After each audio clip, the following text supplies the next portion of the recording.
Builders and Remodelers.com. From the Your Boat Club Weather Center. This report is sponsored by eBay Motors. iHeartRadio weather tonight, thickening clouds, a low in the upper 40s. Showers and thunderstorms develop. Hey, it's Meat Sauce here. There's a lot on the line tonight. Will they take Drake Maye? Will they take JJ McCarthy? Or will they sit at 11 and take the two best players available? More updates from US Bank Stadium all night. Skol Vikings. To fit your ride the first time ever. Hey, all right. Pep's Drafthaus. I believe it's Drafthaus. Drafthaus. I think that's Italian. Grower Pilsner to go? I gotta get back to Joe's Haas. Got pizza in the house! Man, I'm glad this pizza's big. We got full Haas. For pizza with big toppings and even bigger taste, you need to take it to the house! When you're gonna pizza, take it to the house. House. Pep's Drafthaus.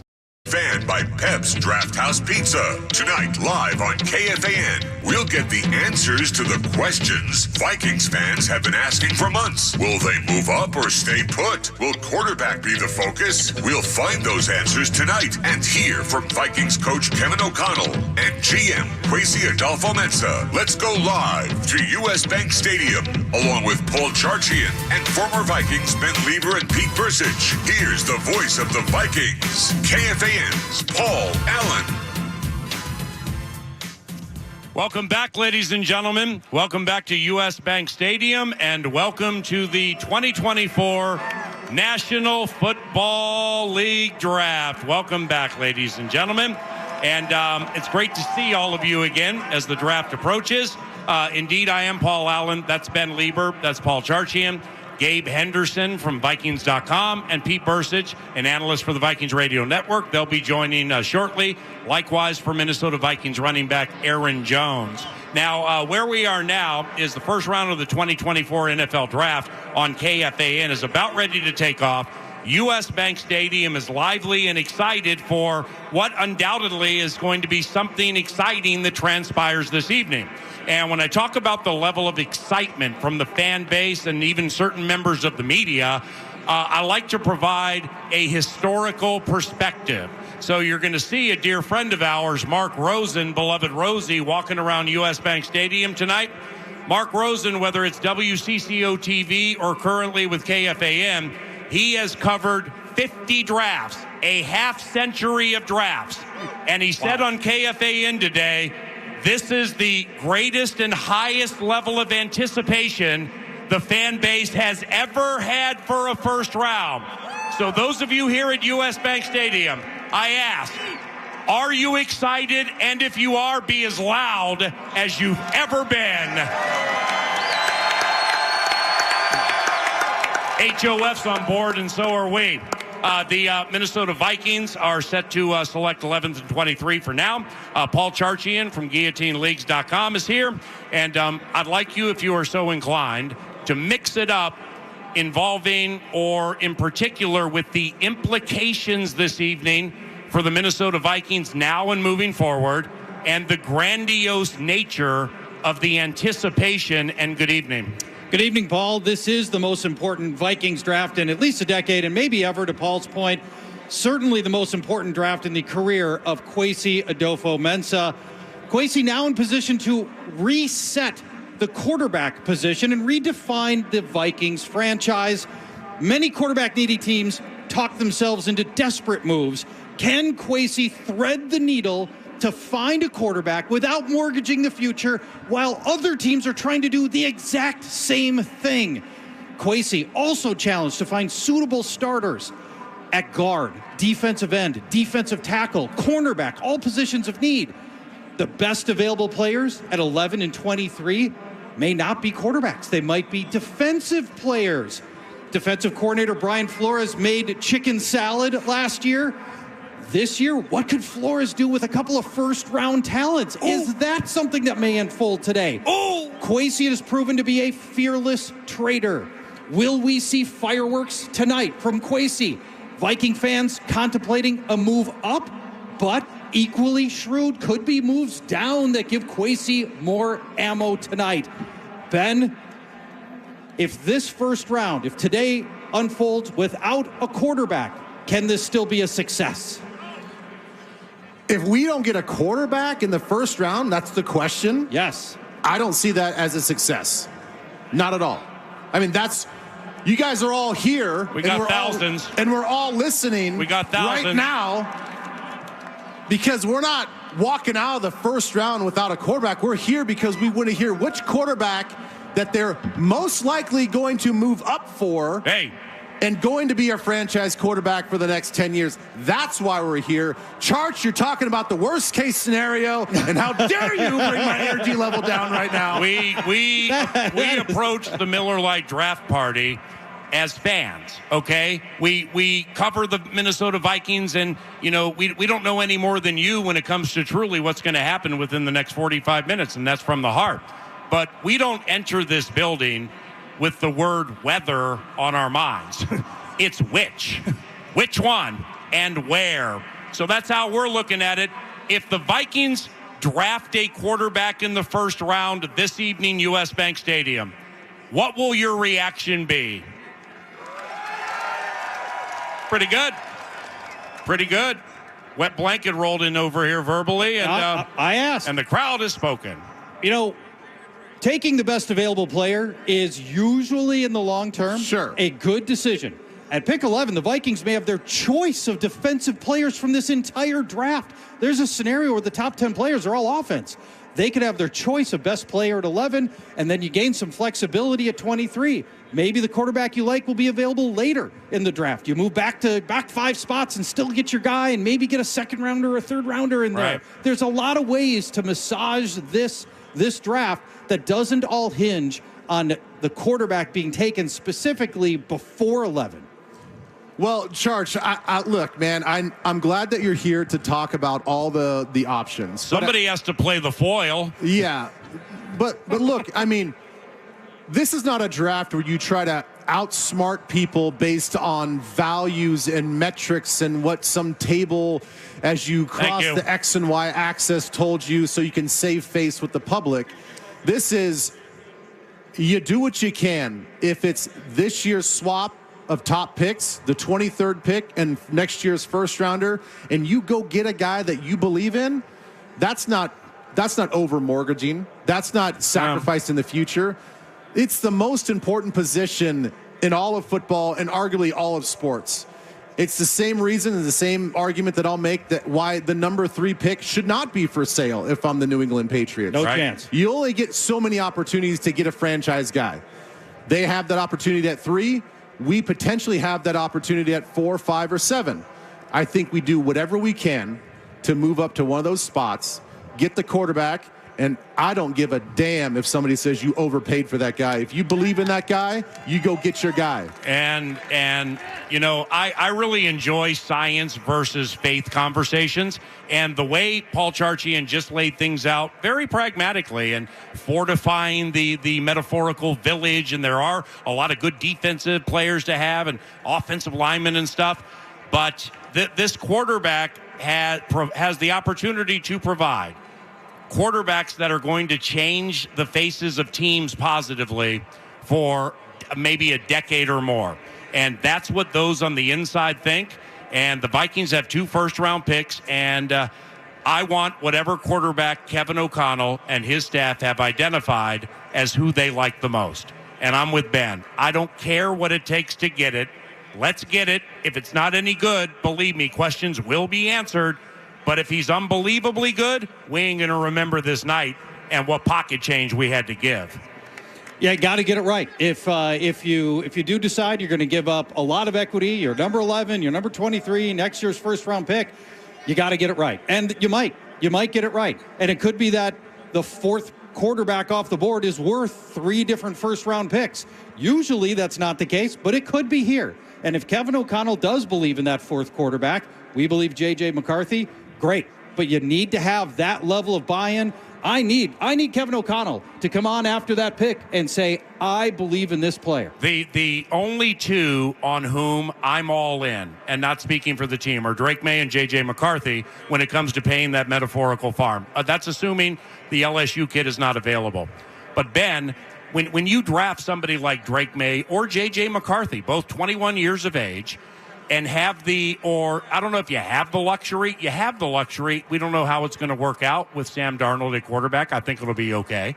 But when you're able to stash that player away at 21, that quarterback, for a year, and have O'Connell and Josh McCown and this high-end offensive staff raise him, I mean, have you ever seen that in your career, and are you a fan of that? Oh, I'm a huge fan of it. I mean, look, we've heard all the reports and, all these rumors. The one thing that is factual is what the players are saying about this organization. Multiple quarterbacks, multiple prospects have come out and said, I want to play for the Minnesota Vikings. I want to throw the football to Justin Jefferson. I want to be tutored by Kevin O'Connell.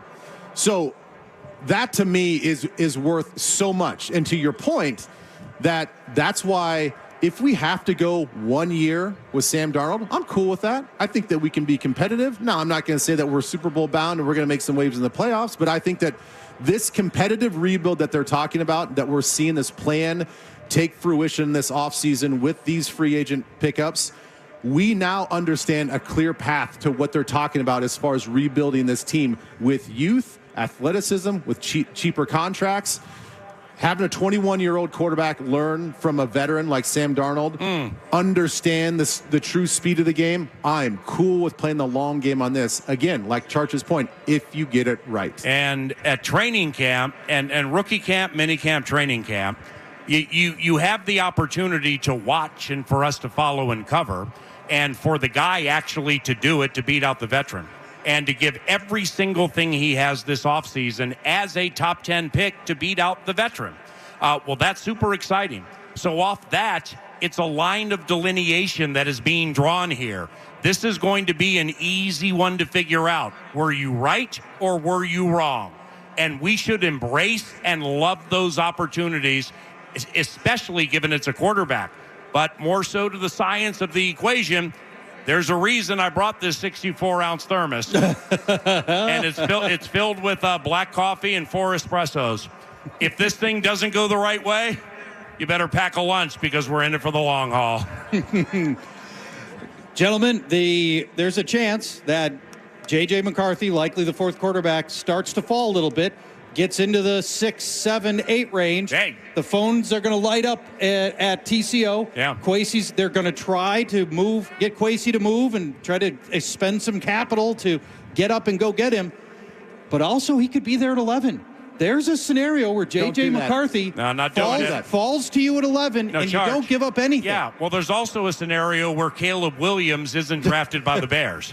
I understand what you're saying. But if you start jacking around like that, kind of like what Ben said earlier about playing games, there's a reason 9 to noon on KFAN, the nickname for Sean Payton is the anti-Vike. You go ahead and mess around with JJ McCarthy and wait for him at 11 and watch that thing with 7 heads and 10 horns just leap you and take your guy. Yeah. I ain't messing around with that. Yeah, and you've also got the Las Vegas Raiders right behind us that we don't know how aggressive. They've actually been pretty quiet talking about moving up in this draft. And sometimes, and we have heard every angle to this draft and to every other draft, sometimes it's the quiet teams that you got to watch out for. Right. That are laying in the weeds, letting everybody else do their bidding. They're going to find the right situation, the right angle to strike. And so that's why I don't think that you get into this game of, well, this guy could slide and, he's sliding. Let's get a better, quote-unquote, value at 11. Nah, man, I think you got to go up, even if it's 3 spots, and get your guy. It's much like Brad Holmes. We give Brad Holmes and this Detroit Lions staff so much credit because they went out, they evaluated their prospects, they evaluated the DNA and the chemistry of their team, and they said, these are the guys we want. And we don't care if you guys give us a C- grade because we overpicked this particular player. We're going to get a guy that we like, we trust our evaluators, and they just go and make the aggressive move, and it's worked out. That can be done here tonight as well. Ladies and gentlemen, somebody who undoubtedly has joined us here at the Miller Lite Draft is a defensive tackle for the Minnesota Vikings. He does that by day, but by night, specifically draft night, he's here undoubtedly to share with us what's going to happen within the next 45 minutes. Ladies and gentlemen, can I get a witness and/or a raucous round of applause for Harrison Phillips? Hello, Harrison. Hey. Harrison Phillips. It's a pleasure to see you guys. It's always fun to see the fans outside of the season, and I feel like I was at this event last year, but it feels a lot more congested, a lot more packed tonight. Yeah, for sure, with all that anticipation and everything for what could happen. But you know, when talking about last year's Vikings defense or looking forward to what could happen next year, I quickly will reference that there were a handful of players on the defense that had the best seasons of their careers, and Harrison Phillips was one of them. I would argue Jordan Hicks was another, Josh Metellus was another, and so on and so on. So it's with that new Brian Flores defense, I think it's fair to say, hey, I saw Mike Evans in here. Hey, I was at Philly. Hey, I saw Keenan Allen. But did you see the next 3 months after that? And then legs get tired at the end. Maybe it's a 7-win team. That 10, 11, 12 game, that defense, when it clicked last year, no matter what the names of the personnel were, and that included Daniil, a big name, it got really good, didn't it? Yeah, man. You don't want to look back at the last year too often. You're always kind of forward thinking and trying to stay in the present. But there was a stretch of football where I think we were the number one defense in the NFL for a handful of weeks. And, we did catch our stride. And I think that you can lean your hat onto that to see that, hey, Coach Flores prepared us this way. We're a very talented team. We went and add even more additions in free agency. We're going to maybe add some more here in the next 3 days to become an even more talented team. But when you got a captain of the ship steering it the way that he is, there's really no ceiling for the defense. There's really no ceiling for the players that we have, because you can manipulate schemes to take someone's handicapped talent and go any which way you want with it. And I think that Brian Flores does that better than anybody in the NFL. And handicapped talent could be a really good player who's playing a little banged up. So 100%. The 100 went to 80. 1,000%. Yeah. Or a player who has some stuff going on outside of football who has to go with a lot of things. And so when you take the player side of things, which is what Kevin's been building here, and Kwesi, and I think that Vikings fan can be pretty optimistic about the 2024 Minnesota Vikings. So when did you think, you talk about that stretch during the season where you guys were arguably the top defense in the league, in the offseason, when did you see, was there a moment where you're like, all right, our defense is bought into what this guy's talking about? I mean, you've seen new coaches come in, you've seen new coordinators come in. There's a little bit of coach speak with everything, right? 100%. But until there's actually philosophy that you guys understand, guys are buying in. Was there a moment either during OTAs, mini camp, training camp, where you're like, oh yeah, we're bought into what he's selling? Yeah, I think that it was two-phased, right? In OTAs and in mini camp, when we're not going 100%, and even in training camp, Garrett Bradbury is one of my best friends, so I'm not going to go 110%. When I have a chance to clean him up, I'm not going to. I'm taking care of my guy. That's great. So I would say I saw it twofold. Number one, in OTAs, I think the consistency of Coach Flo always talks about you can't have unique results without unique relationships. And that's coach speak. But he backed it up week after week after week. And, as an example of that, this is our first week back in OTAs last Thursday. And to finish off the week, he took us all bowling during our meeting time. He only gets us for a few hours a day, and he decided to go take us bowling. Did he pay for it? Yeah. I think he picked it up. Wait. And what'd you roll?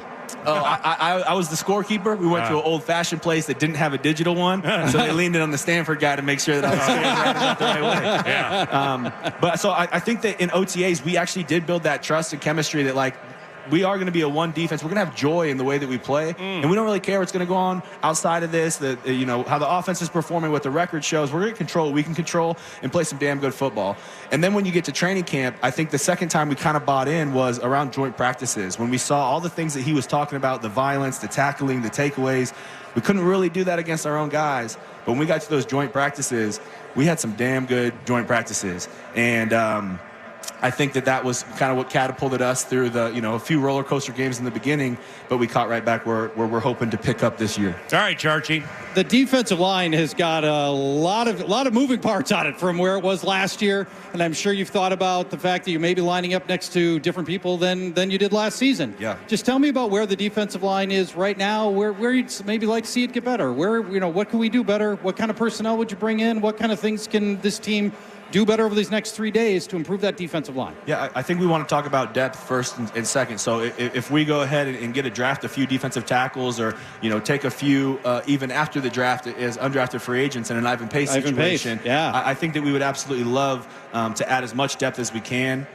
you alluded to it earlier. Down the stretch in the season, you get banged up. You have a lot of snaps under your belt. It was fascinating. We want to be platooned. Yeah. We really want to be a platoon unit where you're getting fresh as often as you can. And when you talk about the type of player, in this defense, there's a lot of lateral movements that we have to do due to full line stunts and things like that. So you want to have a guy who has enough first step quickness that can take a lateral step, and when he reads its pass, get vertical enough to have some interior disruption. And that's kind of difficult. You're speaking out of both sides of your mouth when you're saying, hey, no matter what happens, you cannot get reached. You have to get out here. Mm-hmm. Oh, but by the way, it's a pass play. All your momentum should be going that way. And so if you look at the additions that we made, I think we have 3 in my room specifically. Man, there's some twitchy athletes. We're only running around doing some stuff, and all 3 of the guys that we have look like they filled that void really, really well. And again, you talk about Flo's best things he does is take some players and have career years out of them. Yeah. Mm-hmm. You mentioned we had a handful last year. I think those guys he brought in, maybe they're not completely household names in the NFL world quite yet,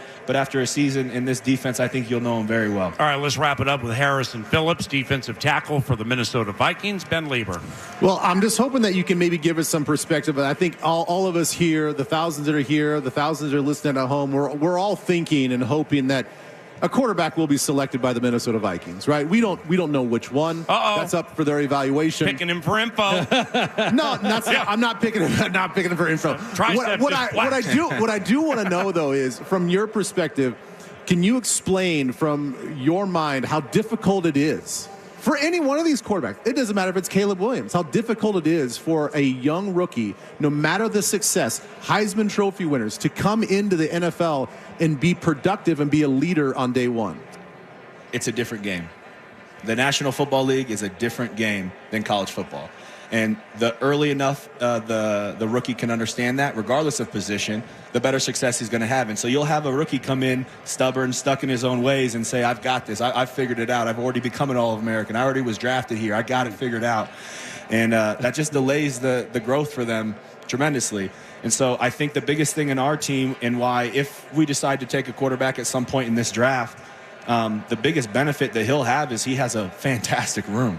I mean, you look at Nick Mullins and what he's done in his career and the type of leader that he does and collect how he collects men around him and does things the right way. Yeah. And then you go get Sam. And I played against Sam a few years at Stanford, and I think he has more wins against each other than I do. I know what it's like to chase that son of a gun around. Come on, man. He's quite an athlete. When I saw that we signed him, I reached out right away and said, we are so pumped to have you on board. That's a player that's going to win you football games in the National Football League. And so you get a room with those guys in it, and a player that we drafted last year who's now going into year 2, having a huge step of an offseason. That's a great collection for somebody to come in, to grow, to learn, and to be his best self. But again, you have to take that slice of humble pie and understand that this is a different game and you don't have it figured out here. All right, before we say goodbye, because I don't get like film watching and scheme, despite how long I've done it, like you and Ben Lieber. But when I say last year was fascinating, here's what I mean from the announcer/Rube fan perspective. Like I said, the first 3 games, okay, we're learning things. Now you got 200 some odd reps on film. So when you, correct me if I'm wrong, when you line the 7 up across the line of scrimmage, and they've now seen it 70 times, major advantage, I would assume, because I saw it for 2 months and change, like you said. Went to number 1, but then injuries take place. DJ Wanham having the best season of his career, but then the depth starts to get tired. And so at the end, you got some tired legs, but there was a long patch in there where when people talk about the defense moving forward or defensive players in the draft who can help, great. But let's not forget that Brian, when he got here, Flores, that what the right people said about him was he takes mediocre and makes it good. He takes good and makes it very good. And he takes very good and makes it above very good if they listen. Mm-hmm. And this team is born of love and tightness in the locker room and genuinely cares. Even if you're at Philadelphia and Devontae Smith's getting over the top and you see Flores tapping, as Byron Murphy comes over, Flores tapping his chest. That's my bad. Culpability. That's hard to get, and you guys have it, man. I thought you guys were great last year. Yeah, it was really fun. You mentioned a lot of the great things, and even with last year, you might call it tired legs, you might call it injuries, you might call it getting figured out. I got you. I can promise this year we have a lot more cards in the deck and a few more hats. The tricks that Flo's got up his sleeve. It's really cool. Well, we with no intel, hoping there's some type of trade for a quarterback. I think that'd be really cool. Even if he doesn't play next year and is Darnold the whole year, great. How about that competition? You trying to run down JJ McCarthy or Drake Maye in training camp and he's playing in the preseason games? I'm not going to get close to nobody. What are you better than them drafting Jerzon Newton, who plays your position for Illinois. Yeah, I guess. You're fine, man. Hey, I don't want to hit nobody. I got you. God bless you, man. Yeah, thank you. Harrison Phillips, ladies and gentlemen, that's salt to the earth right there, and he's darn good at what he does. This is the Miller Lite Draft Party, and the NFL Draft is about ready to unfurl. Ben Lieber, Paul Charchian, Gabe Henderson, and Pete Persich will join shortly. And I'm Paul Allen. Welcome to the show, ladies and gentlemen. The Minnesota Vikings may be picking within the next 30 minutes. Who knows? And we'll have all of the analysis right here for you on your home for Vikings football, The Fan. And boom! Draft coverage this week on The Fan is presented by Pep's Drafthaus Pizza. Hey, it's Guardsy. When hunger hits, Pep's Drafthaus pizzas are sure to hit the spot. These aren't your average frozen pizzas. Pep's Drafthaus Pizza has big toppings and even bigger taste. Make your house a Drafthaus. Find Pep's Drafthaus in your grocer's frozen pizza section or pepsdrafthouse.com. It's time for the Acme Tools Spring Tool Sale this Friday and Saturday. Save 12% on your favorite power tools, machinery, and accessories from over 100 of the world's best brands. Talk shop with factory reps and try before you buy. Take advantage of daily doorbuster deals and register to win a prize package from Steel, valued at $400. Don't miss the Spring Tool Sale this Friday and Saturday only at Acme Tools. Do your best. Hey, all right. Pep's Drafthaus. I believe it's Drafthaus. Drafthaus. I think that's Italian. Growler Pilsner to go? I gotta get back to Joe's Haas. Got pizza in the house! Man, I'm glad this pizza's big. We got full Haas. For pizza with big toppings and even bigger taste, you need to take it to the house! When you're gonna pizza, take it to the house. Pep's Drafthaus. Remembering all the ways Minnesota lottery dollars help our state is easy. Just think of this acronym: Beaches Treat Cows. It stands for Bees, Education, Agriculture, Canoeing, Habitats, Endangered Species, Transit, Renewable Energy, Air Quality, Trails, Conservation, Outreach, Water, and Sustainability. See? The doors are just open at U.S. Bank Stadium for the most anticipated draft that I can ever remember. For weeks and weeks and weeks, we've been talking about what are the Vikings going to do tonight. They are the talk of the NFL. Will they move up to draft the quarterback? Will it be Drake Maye? Will it be JJ McCarthy? Or will they sit at 11 and 23 and take the two best players available? A lot on the line tonight, and you can listen to all of it on KFAN radio, and I'll be back with more updates from U.S. Bank Stadium.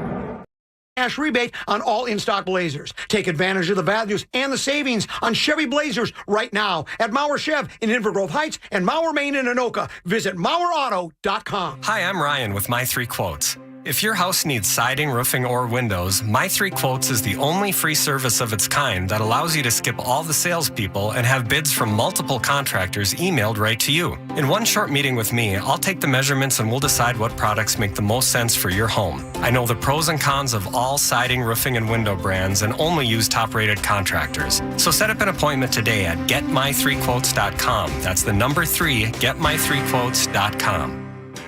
Business. It's all the things that keep this world turning. And behind every one of these companies is a partner helping to keep it all moving. It's why the local flower shop and your favorite pizza joint, the startup and the stadium, hospitals and hotels, banks and restaurants nationwide all choose the advanced network, cybersecurity solutions, and round-the-clock trusted partnership from Comcast Business, the company that powers more businesses than anyone else. Comcast Business, powering possibilities. See why Comcast Business powers more small businesses than anyone else. Get started with fast speeds and advanced security for $49.99 a month for 12 months with a 2-year contract. Plus, ask how to get up to an $800 prepaid card with a qualifying internet package. Don't wait. Call or go online to switch today. Ends 5/5/24. Restrictions apply. New customers only with 50 megabits per second internet and security edge. Eco bill and auto pay required. Equipment, taxes, and fees extra. Score the year's lowest grill prices. It's Warner Stellian Spring Black Friday. Compare all the hottest grills of 2024, including gas, pellet, and griddles. Buy at the lowest prices of the year. You can't get a better deal than this. And when you choose Warner Stellian, we'll save you hours of time with free professional assembly, drop-off, and 3 free products from No Name Meats and Seafood. Test drive your next grill and get a smoking hot deal only at Minnesota's Grill Headquarters, Warner Stellian. Draft coverage all weekend is presented by Pep's Drafthouse Pizza on the audio home of the Vikings, iHeartRadio, and FM 100.3, KFXN, Minneapolis, St. Paul, The Fan.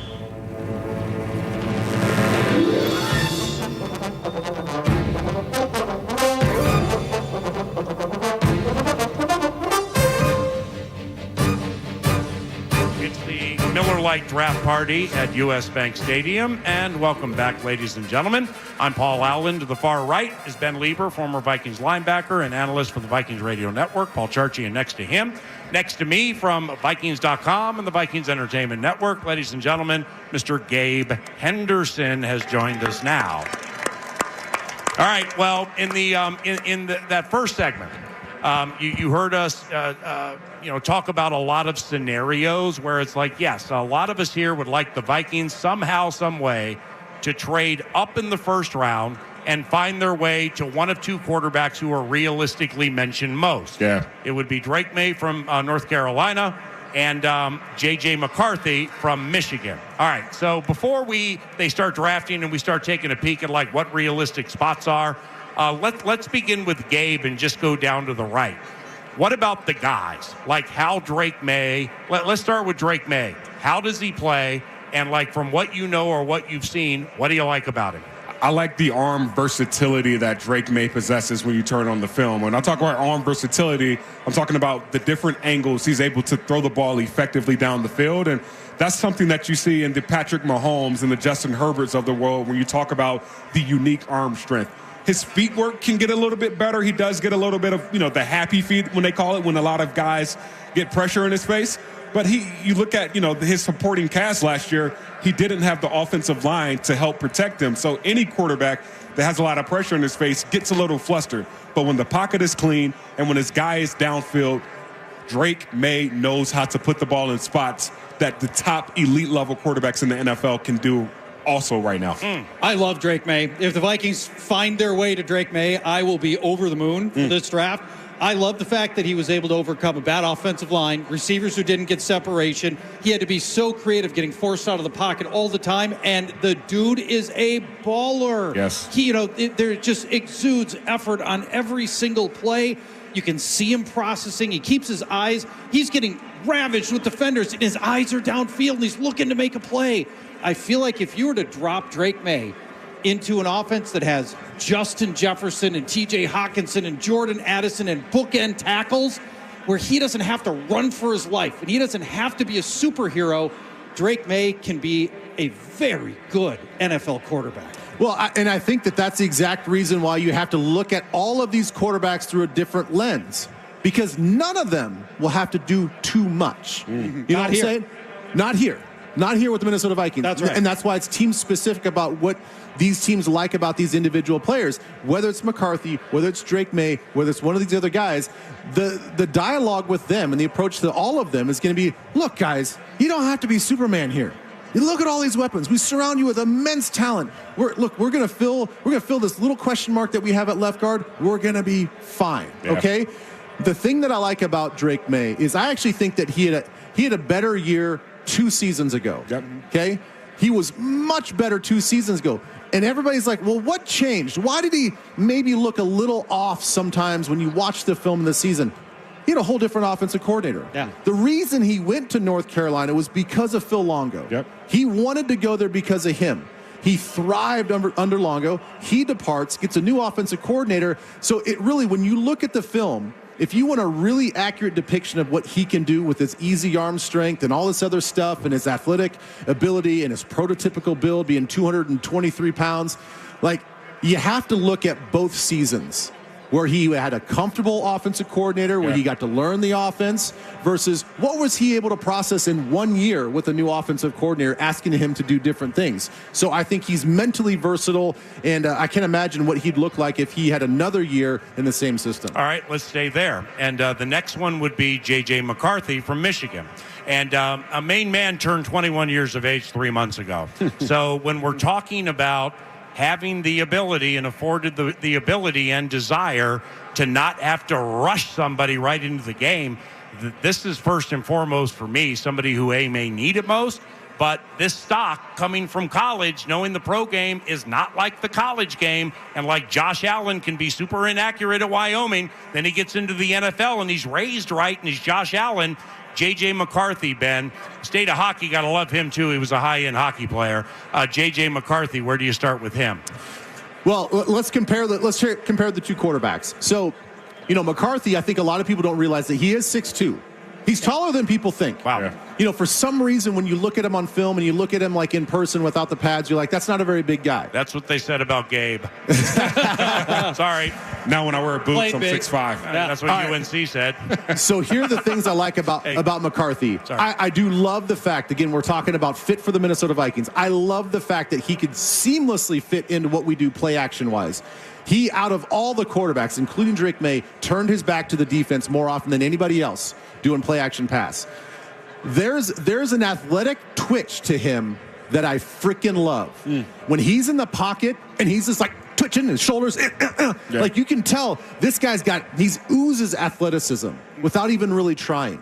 And so I think with his arm strength, he throws better off platform than Drake Maye does. I think that he does a little bit better job of extending plays with his eyes down the field, looking to get the ball down the field as opposed to tucking and running a lot with some of these other college quarterbacks. I like a lot of stuff about McCarthy.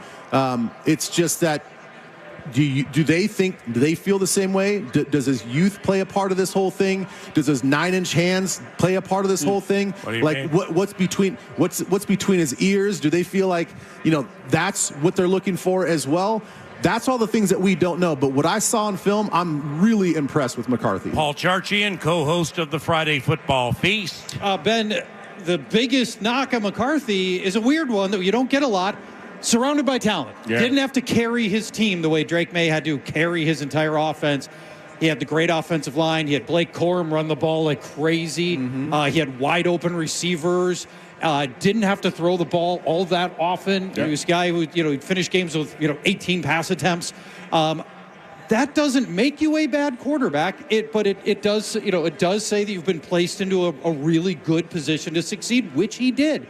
Really, in terms of just total quantity of throws, almost exactly what Aaron Rodgers did in college. And obviously it turned out fine. Different players, but you don't have to have massive volume. No, you don't. What's your level of in your mind, what's the validity of that specific concern? I understand the concern because he's almost going to double the volume, I think, on average of the number of pass attempts from Michigan to what he's going to do at any NFL team. Yeah. I'll say this. Did he have great talent around him? Yes, he did. Did Jaden Daniels, the Heisman Trophy winner, have great talent around him? Yes, he did. Nobody really knocks him for that. He's going to go most likely number 2 to the Commanders. What I look at when I look at JJ McCarthy is where is he placing the football with those receivers? Yeah. Oftentimes he's leading the receivers. He's putting it away from the defenders. He's accurate, but also there's intention and purpose about where he's putting the football. Those things stood out to me. Now, if you multiply those number of opportunities, does he take some risky throws? Sure. I mean, do guys have to go over the shoulder of a defender to make a catch to make him look good at times? Yeah. Absolutely. Are those going to turn into interceptions? Maybe. Don't really know. But that all remains to be seen. I still like the idea of having a guy, an athlete and a passer like JJ McCarthy. JJ McCarthy, Gabe Henderson, what are your thoughts? I just look at the usage rate, right? When you talk about the top 6 quarterbacks in this year's draft, the usage rate was above 58%. Yeah. JJ McCarthy's usage rate was 40% last year. But what he did with that was make the most of those opportunities. The second most accurate quarterback in all of college football. As we watch Eminem take the stage in there Detroit. He is. It was a sight to see. Yeah. I'm sure Eminem was at JJ McCarthy's games last year at the University of Michigan, so we'll see how it lands. Yeah, and speaking of losing yourself, we're going to lose ourselves if we don't go to the podium. Detroit, Michigan. Wow, it's a lot of people. Let's go, Big D. How you like that? Well, the power trip just got paid. I was just kidding about the rap battle. We're going to save that for another day. Oh, come on. The pride of Detroit has got a little some surprise for you, and bringing out a few other surprises for you. So, Em, here you go. Called him Em. Detroit! What up? Wow. Yeah. It's here. Make some noise for the Detroit Lions. Let's go!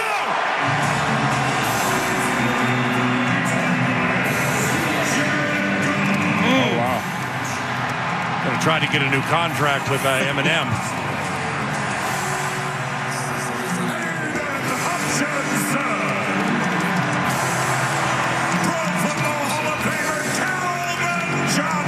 Oh, that's the bomb. Wow. Calvin Johnson, man.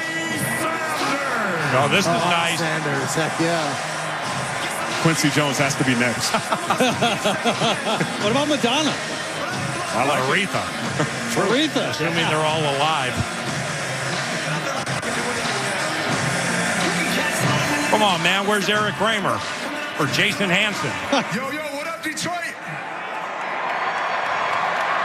Hey, this is crazy. I can't believe it. But before we get off the stage, I need to hear one thing.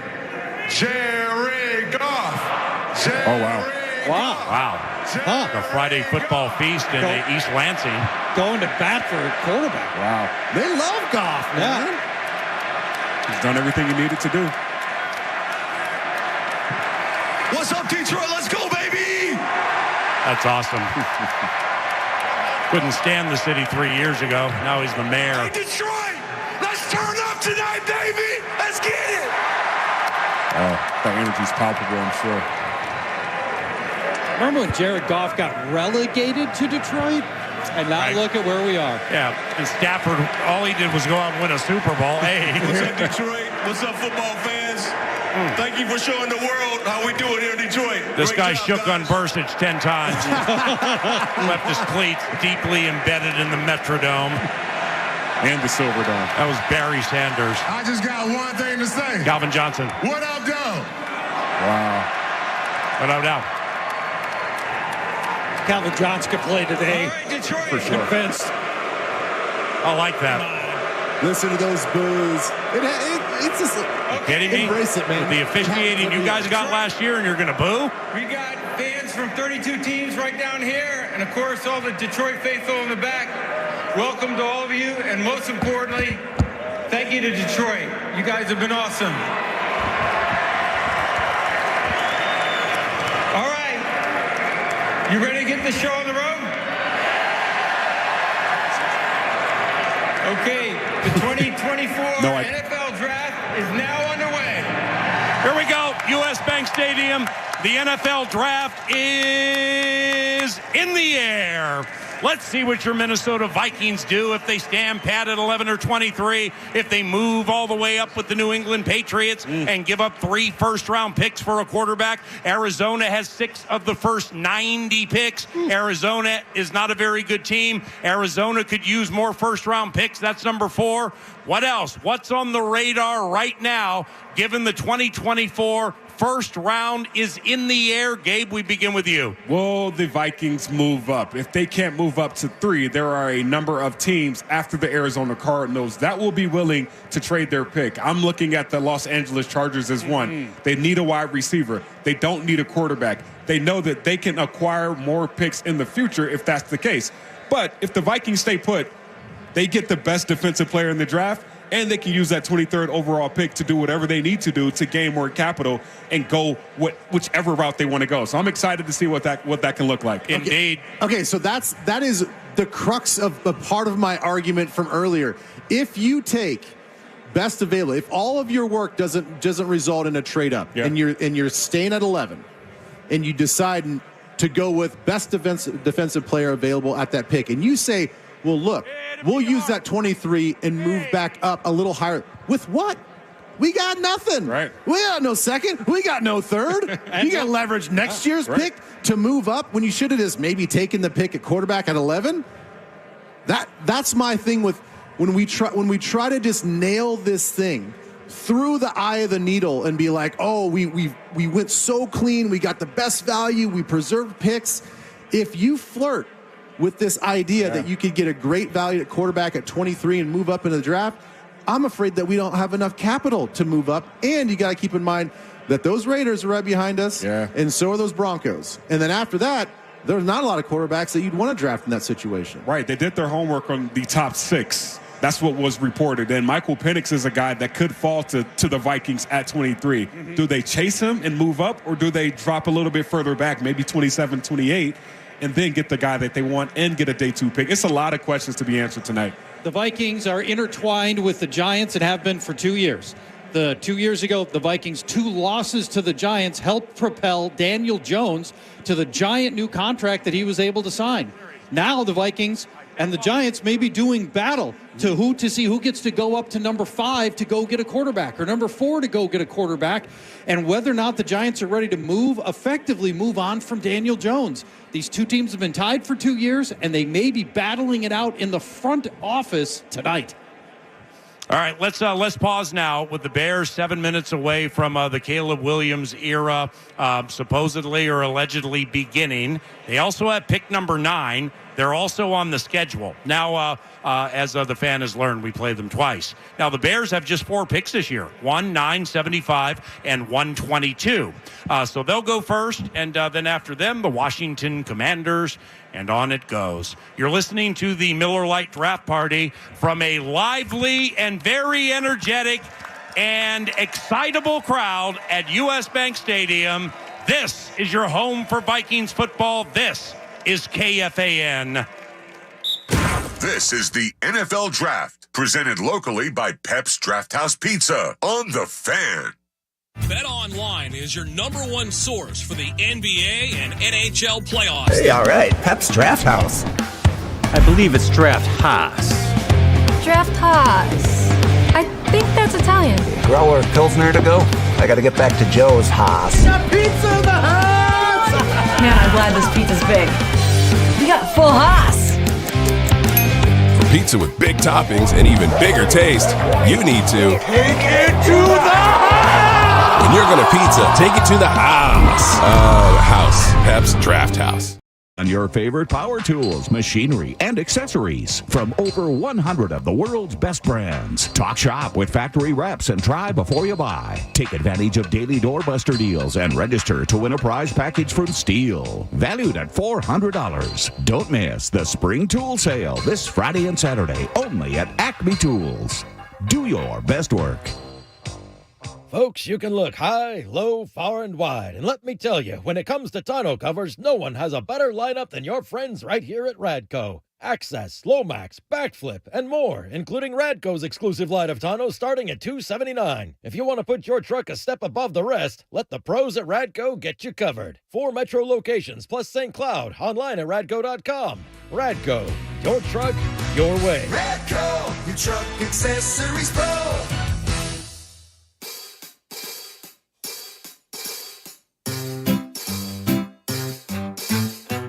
1877 Cars for Kids. KARS Cars for Kids. 1877 Cars for Kids. Donate your car today. 1877 Cars for Kids. KARS Cars for Kids. 1877 Cars for Kids. Donate your car today. Donate your car today at carsforkids.org. That's cars with a K. Your car, running or not, can be picked up as soon as the next day. You'll get a maximum tax deduction and a vacation voucher. 1877 Cars for Kids. KARS Cars for Kids. 1877 Cars for Kids. Donate your car today. Now accepting donations of land, homes, buildings, or any kind of real estate. At Shane Company, we believe everyone deserves a personal jeweler. A friend to guide you, to help you find jewelry that feels like it was made just for you. Or a gift that will spark joy for that special someone. Shane Company's jewelry is crafted with the greatest care and held to the highest quality standards so it will last a lifetime. We're passionate about bringing you the most beautiful gemstones. Exquisite diamonds, rubies, and sapphires in every color of the rainbow, so you will always shine your brightest. Our jewelry is designed for you. With so many styles and endless ways to customize your piece, you can create a necklace that's meaningful to you. an engagement ring to tell your love story, or a stack of bracelets to let your personality shine. Discover a more personal jewelry experience and modern heirlooms as unique as you are. We're all made to shine. Shane Company. Fine jewelry since 1929. Save big money on your next project right now at Menards. Protect your roof with Sealbest White Elastomeric Roof Coating. It has a 10-year warranty, reflects sunlight, and saves you money on energy costs. Pick up a 4.75-gallon pail of Sealbest White Elastomeric Roof Coating. On sale now through April 28th. Visit the store and Menards.com to see all of our great deals going on now in our weekly flyer. Save big money at Menards.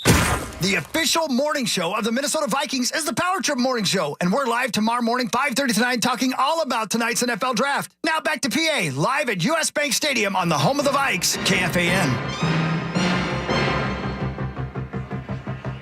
First selection of the National Football League draft is Caleb Williams, quarterback, USC, and he goes to the Chicago Bears. So they currently have 3 picks remaining. They also have 9 coming up relatively soon. 75 and 122. Welcome back to US Bank Stadium. This is the Miller Lite Draft Party. You've met Ben Lieber, Paul Charchian, and yours truly. Now let's welcome into the equation the decade-and-a-half analyst in the booth for the Vikings Radio Network. Ladies and gentlemen, former Vikings linebacker Pete Burstich. How about a round of applause? Pete also is a Chicago native. And your childhood favorite team just took that quarterback Caleb Williams. But for Pete first, let's go here. It's who they are with quarterbacks in college, generally speaking, is not who they are in the pros. And I'm talking about the best of the best. And here's what I mean. Low-hanging fruit here would be Mahomes sat out his first year. It also would be Josh Allen. Who was an inaccurate yet super talented quarterback at Wyoming. The high of high-end examples would be Tom Brady, who obviously wasn't at Michigan what he was for the New England Patriots. So when it comes to that, Pete, you first, why is that, and how much if the Vikings get a quarterback, say Drake Maye or JJ McCarthy, or maybe Michael Penix, Bo Nix, whomever, why is it a benefit to let them simmer for a year and be raised by a high-end coaching staff? If you this is like investing here, man. Yeah. I mean, if you think you paid too much for your dream house, you know, if it's your dream house, 5 years later it may be worth 5 times more. And that's what moving up for a quarterback is all about. Yeah, it is. And you want to give him a year. I mean, I think if there's anything that stood out to me when you watch like the Netflix special about the quarterback and everything, and how much time that they spend just memorizing play calls. It's speaking an entirely new language. And for a guy like Caleb Williams, you may look at him and say, "Oh, okay, he did it. He crossed the finish line." He's just getting started. Yeah, this is going to be the longest year of his professional life, because starting probably in about 20 minutes, they're going to hand him a playbook and say, "This is how we speak. This is what you're going to say." And it's a lot of work. And I do think when you look, and I had a really good conversation with Robert Smith about this when he's talking about C.J. Stroud and Justin Fields and the differences, and he was saying how C.J. Stroud just loves football and wants to know what coverages do this and how do you beat that and take advantage of this, and he just loves the game. Right, and Brett Favre was that way in a sneaky way. Like players, Steve Hutchinson said they'd stay away from him in the facility because he would just corner them and start talking to them. Hey, when you see this, we're gonna. And then Justin Fields, who was more or less, just let me know what I got to do and I'll handle it when we get on the field. That's the difference. I mean, the height, weight, speed with these guys, they're all very talented, but I think it comes down to the character, what kind of work they're willing to put in. That's what's going to propel them, and that's to your answer, Paul. Yeah, they're all, like I said, they all have the measurables. It's just why does some make it? And coaching, that has something to do with it. And if you're Eberflus in Chicago, you start stacking up get that offense going because he can manage the defense. Let him take care of that. But that's the one thing that Caleb Williams is going to have working against him, just a young offensive coordinator. All right, boys. Well, and that's the one thing that we keep talking about up here is like we can talk about all these players, quarterbacks, namely for us, stats, what they look like, what we saw on film, all this other stuff, the system that they were in. But what we're not privy to is what's their mental makeup. You know, that's why they put all this preparation into these meetings and these official visits, whether they're coming to us or we're going to them. We're doing private workouts. They're doing mental assessments, because the quarterback position, more so than any other position, look, you can be a knucklehead, knuckle-dragger defensive lineman, and you can just be super talented and be an all-pro, right? But these quarterbacks, you got to be obsessed. Yeah. Like, you've got to be football obsessed, and then you've got to be able to take that obsession and not be paralyzed by the moment as well. You just can't. That was the issue with Christian Ponder. The dude could absorb a lot of information. Right. They applauded him for his photographic memory, and they're like, this guy's brilliant. I mean, think about this, Charge, and Ben, is there are 32 teams in the NFL. How many do you think are happy with their quarterback position? 14, maybe? Half? Yeah. Half? So 16 guys on the planet. Yeah, right. Right? Yeah. That's how, number one, important that position is. And I think with the rule changes, it's made it even more so. It's exactly how rare these guys are that have that much talent and ability. But at the same time, like you said, Ben, the competitiveness, the wantness to get better every single day. You said a great thing on with PA. I think it was this morning, when you're like, you gotta look at yourself honestly and say, all right, I'm not good at this, and I'm okay with that. College football, you play to your strengths. In the NFL, you attack weaknesses. You've got to fix these things, and that's not fun. In addition to learning a new language and learning new teammates. Yeah. And for a quarterback, right. and you've got the weight of a billion-dollar franchise on your shoulders with a fan base around the world that's looking at you to be the guy. And the buck's going to stop with you whether you win or lose. Can you handle that? That's a really hard thing to know until you're in that situation. At least you know, one thing you don't have to worry about Caleb Williams is asking him, what are you going to do what are you going to do when we pay you $10 million or $50 million, right? I mean, that was the question back in the day when you had the character issue guys. Now you don't have to worry about that. You're like, hey, what are you going to do when I give you all that money? It's like, I already got it. So at least you don't have to ask that question. And that's another sneaky thing too. Speaking of sneaky, out of nowhere, Adrian Peterson. And look who's behind him. That was a game changer too. Coming up next. How about that, ladies and gentlemen? Coming up very soon, Everson Griffen. But right now, the best running back in the history of Minnesota Vikings football, and one of the very best in the history of the NFL. He'll be in the Hall of Fame, ladies and gentlemen. Adrian Peterson. Wow. And he's loose. Had to break up one. What's up, Smiley? Got your teammate down there. Oh, yeah. So good to see these guys. Man. Everson's over here practicing his golf swing. He says 5 days a week. And it still looks that bad. Hold on. Let's get the second pick in, then we'll continue. Washington Commanders second pick. Here's the commissioner. With the second pick in the 2024 NFL Draft, the Washington Commanders select Jaden Daniels. There we go. Quarterback. New England is next, and that's an interesting spot. Ben, Pete, Charge, Adrian, take it away. Oh, you know what? How's that collarbone? I remember back in 2007 when we were at Winter Park. They had a little house. It was inside the field house. Had a little party going on, and everyone was talking about you and your collarbone. Yeah. I only bring that up because that's what you see on draft night, right? Yeah. You see these things that just don't come to fruition. But what advice for any of these guys that are getting drafted tonight? What advice would you give them? You know, just enjoy the moment. You know, like for me, when I came out, I had the broken collarbone. You know, but I had worked extremely hard since I was youngster, 7 years old, right, to get to that moment where I have the opportunity to get drafted by an NFL team. So I just embraced it. So embrace it and know when the opportunity comes, make the best out of it. Ben Lieber was a teammate with HOF to be for 4 years. So there had to be a time at practice at Winter Park where here's Adrian. He's wide right, wide left, and there's 51. It's one-on-one. What happened? Yeah, you know what I did? I ran up and tagged him right on his hip. And they're like, hey, this is a thud drill. I'm like, my bad. Sorry. Yeah. I didn't want to hit this guy. I didn't want to get embarrassed by him. I saw him embarrass everybody else. I think William Gay should have tapped his hip in 09 in Pittsburgh. He should have laid it. Yeah, just like, there you go. I don't get posterized. You know, I'll bring up a point that Pete was just talking about. Did you notice he was saying how you go from college to the NFL, no matter what position, You rely on your strengths in college. You get to the NFL, and you have to attack your weaknesses. Did you feel like that same thing? Now, I know you're a little special. You're a special breed. You know, you're a different cat. But did you feel that same way that, like, oh man, like, some of my weaknesses are getting exposed a little bit. Like, I really got to be honest with myself. If I want to be the player that I want to be, I got to get in the lab and work on my weaknesses as opposed to strengthening my strengths. Yeah, definitely. And, you know, coming in and having guys like, you know, Chester Taylor, Tony Richardson, you know, those guys were good leaders for me as well to help me point those things out, you know, in the midst of the things that I noticed as well. But, you know, for me, you know, keeping the ball high and tight, you know, being more physical when it comes to pass protection, you know.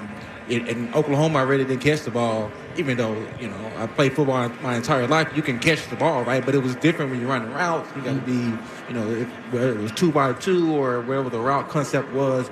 It was like all those little things, you know, really you got to detail them down. Yeah. Adrian, it's great seeing you. Great seeing you at the Wolves game, too, that game one. Yeah. How good did they look that game? Holy cow. Yeah, they look really good. I know, man. They're howling in here on draft night. Get out there and shake hands, but not too hard, and do Adrian Peterson things. And we're going to chat with 97 here in a minute, okay? All right, man. Good to God see you, bless man. you, buddy. Good seeing you. Good to see you too. Good to see you. Adrian Peterson. And as he leaves, and he's loose. Now, one of the best pass rushers in the history of Minnesota Vikings football. Can I get a witness and a raucous round of applause for Everson Griffen? What's up, 9-7? What's cracking, baby? What's cracking? You tell us, man. Your running mate, some would say your dog, but your running mate, Danielle Hunter, well, he went back home to Houston, so I mean, did that like hit you weird? You made some good memories with him, and I know you still love the Vikings. You know, it's a business. You know, you play good, you want to get paid good. So he probably thought that Minnesota Vikings owed him a little bit more, so he went somewhere close to home. But, you know, good for him. Two for 50, 48 guaranteed. He living the American dream, baby. That's great. Meanwhile, on the other side, Charge. Speaking of the American dream, Everson, what are you doing now? You know, you're retired. You had a nice career. Are you still in Minnesota? What are you filling your time with? Right now, we're building a new house in Minnetrista. So all right. We sold our current house. We our new house is like 4 minutes from where we're staying now. Kids sports, I'm coaching all that. All right. Golfing, I golf. This week I got in 5 days. Tomorrow I get in. I'm golfing and. What's your handicap? You any good? Today I shot. I'm not going to tell you what I shot. He's at that stage of golf. Okay. 3 digits. Just a quick little draft update. The New England Patriots pick is in, and there's no intel from NFL Network here at the stadium that there's been any form of trade. No. Let's chat with Everson up to the pick, then we pause. Go ahead, guys. So, Ev, you talk about the kiddos, and it's fun to watch you. You always brought the juice, you know. No matter what, practice, games, you walk up here with this crowd. You're not in a uniform and all this other stuff, and you still feel the juice a little bit with this crowd. You're coaching your kids, right, through all their athletics. Do some of your kids have that juice, that like natural innate juice that you had? Nah, that's the juice I got. You transform. Be careful. You transform. So I don't want them to have that type of juice. I want them to have the right amount of juice. Yeah. You know, not that juice. You haven't taught them how to flip that switch yet? That I want that nozzle to be around a 5, 7. Mine's always on a 10. Everson, not only super gifted, so full of authentic joy, and just he's so super real and authentic. We'll get into that momentarily, because when he learned the spin move and he got good at it, he was the happiest human being ever. Let's see who New England takes. Here's the commissioner. With the 3rd pick in the 2024 NFL Draft, the New England Patriots select Drake Maye. Yeah, good luck to you. All righty. So Everson, Drake Maye to the Patriots, coming up next, Arizona. In closing, if you were to craft the Vikings moving forward, with quarterbacks or whatever, like, what do you think of the squad? What do you think of Brian Flores and the way he runs defense? And what would you add to the team? My personal opinion is Brian Flores and the Vikings, they did a great job adding on to the defense. I think he builds the defense around the players he has and calls within the scheme. So he builds the defense around the players and makes them playmakers and makes them put them in the best situation. They did a great job on defense. I feel with 3 quarterbacks coming off the board automatically, you have different scenarios. Do you go up and get the guy you want?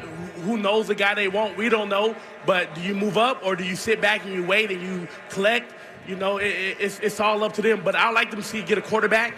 You got to get a quarterback. And my personal opinion, you got to go get a cornerback too as well. Yeah. I'm big on cornerbacks. Rush and coverage and rush. It all works together. I protect you, you protect me. Let's go make some money, goddammit. You look great, you sound great, and God bless you, Everson. Good seeing you, all right? Yep. Everson Griffen, ladies and gentlemen. Caleb Williams, USC to the Bears. Jaden Daniels, LSU to the Commanders.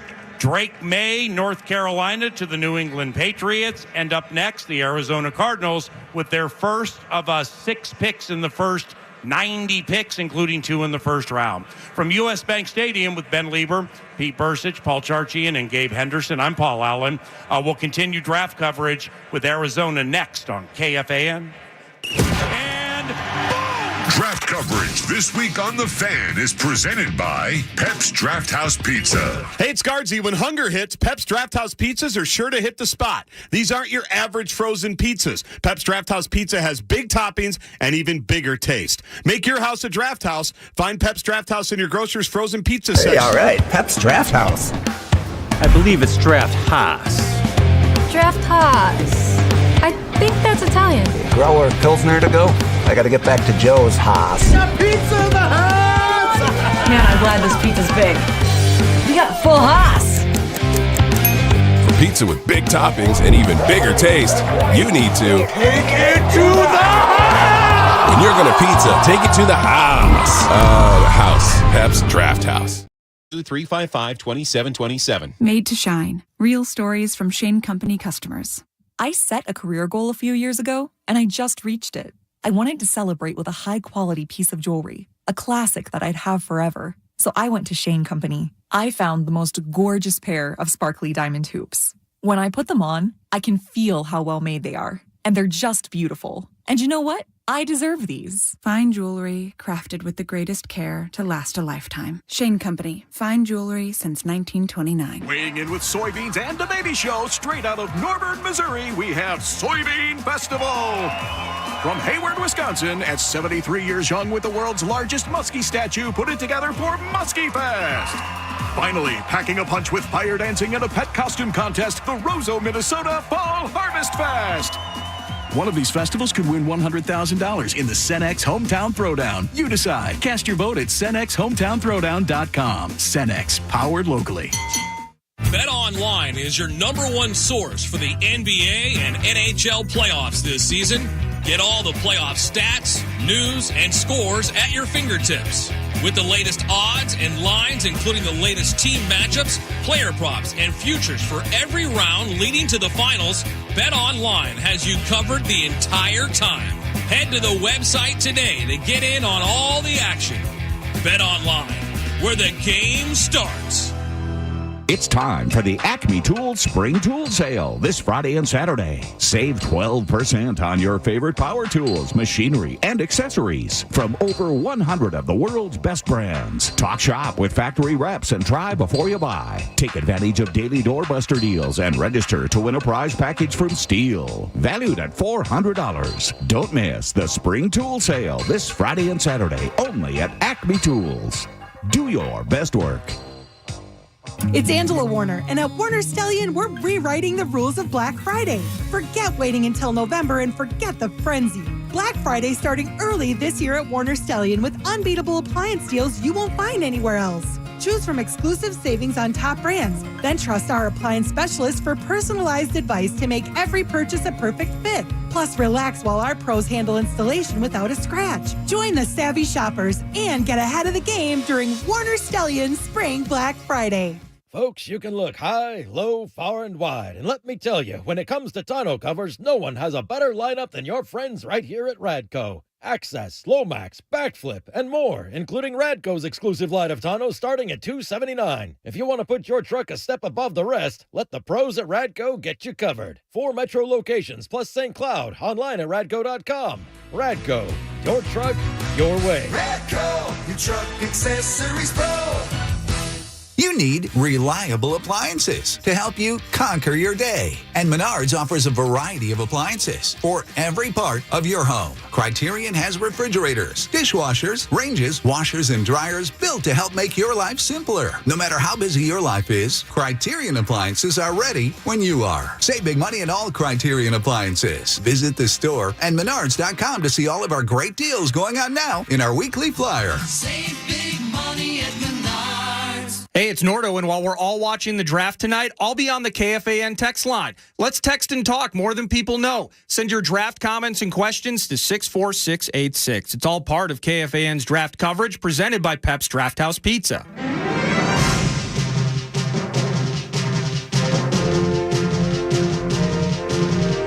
All righty, U.S. Bank Stadium, welcome back. The Arizona Cardinals selected Marvin Harrison Jr. of Ohio State University with the 4th overall pick. So we've gone Caleb Williams, Jaden Daniels, Drake Maye, the 2022 ACC Player of the Year, that North Carolina quarterback. He goes to New England. Arizona with the first wide receiver drafted. There have been no trades so far. And Paul Charchian, the LA Chargers, are next in line. This is a big moment for Minnesota, at least for people that want the Vikings to move up to go get a quarterback. This is the best spot available for Minnesota because you would leapfrog some potentially quarterback-needy teams, and it's a trade with the Chargers who do not need a quarterback.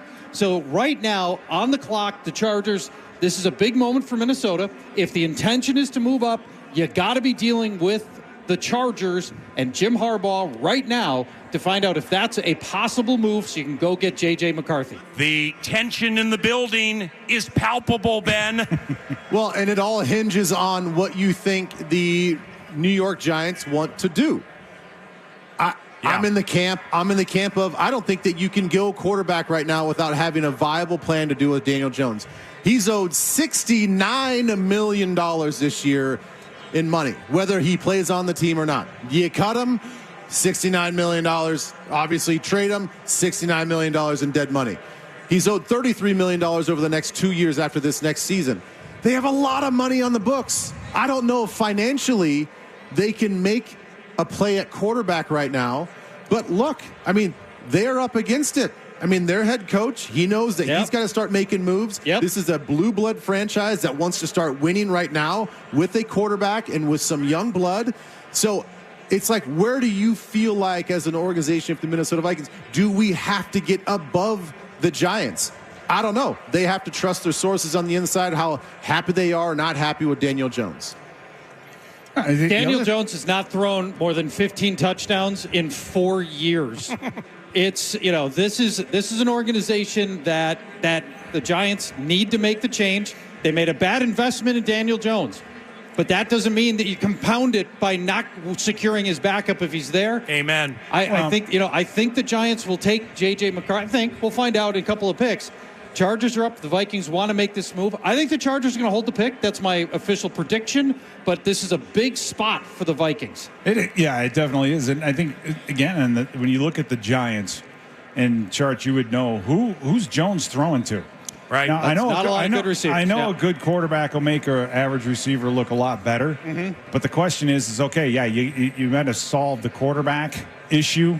You basically torpedoed this year if you select JJ McCarthy, because Daniel Jones is going to be like, this is ridiculous. Well, you got to move him. You can't have that toxicity within your team. Right. And then the other, what I'm saying is that they have the opportunity now 4 minutes to get a Dunze, or you've got a lot of talent at wide receiver that's out there. Yeah. That maybe they'll just maybe they can address it next year. I don't know. I don't know if it's a total shoo-in that they're going to go quarterback. All right, real quick question for you, George. Yeah. You're saying that the Chargers are not going to make this deal, especially with us. I believe that's correct, yeah. Is it because of the Harbaugh angle? Like, are you buying into that? I believe this team is so desperate at wide receiver. The Chargers are in such a bad spot at wide receiver. I believe they're going to hold the pick and go Malik Neighbors. And then the Giants will be out.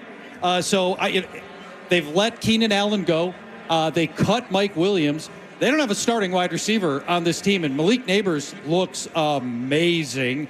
So I think the likelihood is the Chargers hold that pick and take Malik Neighbors here. They were just showing the Vikings draft room at Twin Cities Orthopedics Performance Center in Eagan, and everybody was in it. Kwesi, Kevin O'Connell.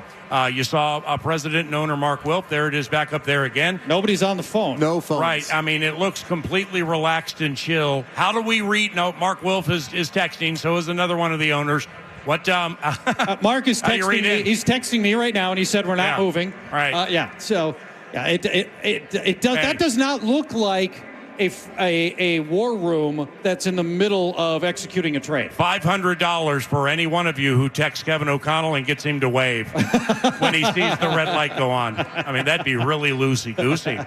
2 minutes to the L.A. Chargers at 5. The L.A. Chargers with the 5th overall selection. This is the Miller Lite Draft Show on your home for Vikings football, KFAN. Ben Lieber, Paul Charchi, and Pete Bursich. Yours truly, Paul Allen.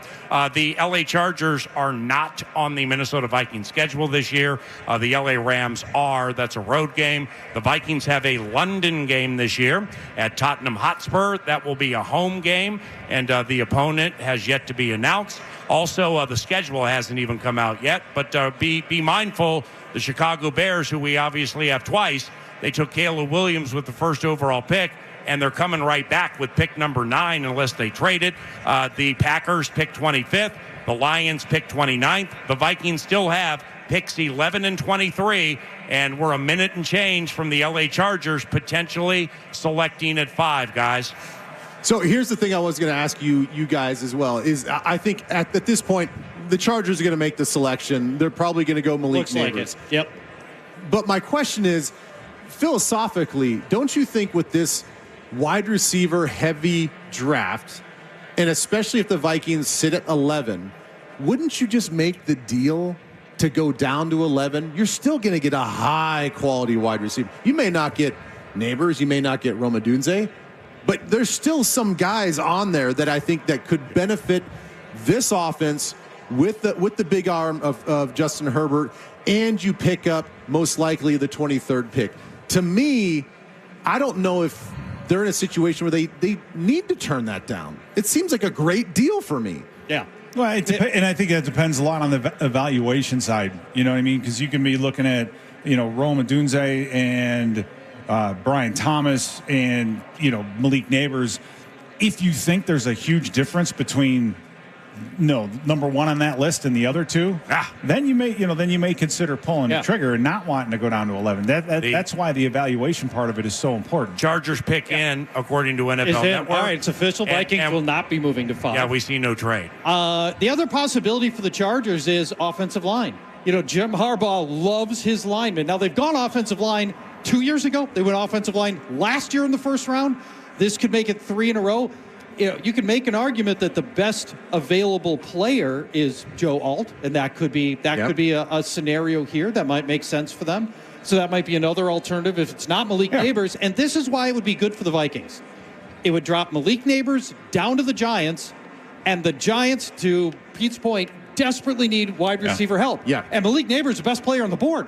So that would help the Vikings. I think that would mitigate a lot of the JJ McCarthy to the Giants steam in my mind, and it would put Malik Neighbors potentially on the Giants and let McCarthy fall a little farther than the Vikings. You're exactly right. I mean, depending on how their board lays out, and that's the thing, is you got to stick to what you have up there. And if you're saying that if Odunze or if Neighbors is there and he's the guy that we like, and we have McCarthy underneath him, if he's still there, then we're going to take this guy and pass on the quarter. Here we go. Because they're not painted into a corner at the quarterback position. All right, Commissioner Roger Goodell to the podium in Detroit, Michigan. The Chargers at 5. With the fifth pick in the 2024 NFL Draft, the Los Angeles Chargers select Joe Alt, Hey, nice call down there. Thank you. Yeah, offensive lineman goes 5th. Let's pause, and then when we come back, we're going to have an elongated segment that'll run us through some potentially tradable spots.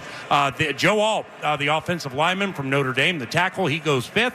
And up next, the Giants. And we'll return shortly to the Miller Lite Draft Party at U.S. Bank Stadium and on KFAN.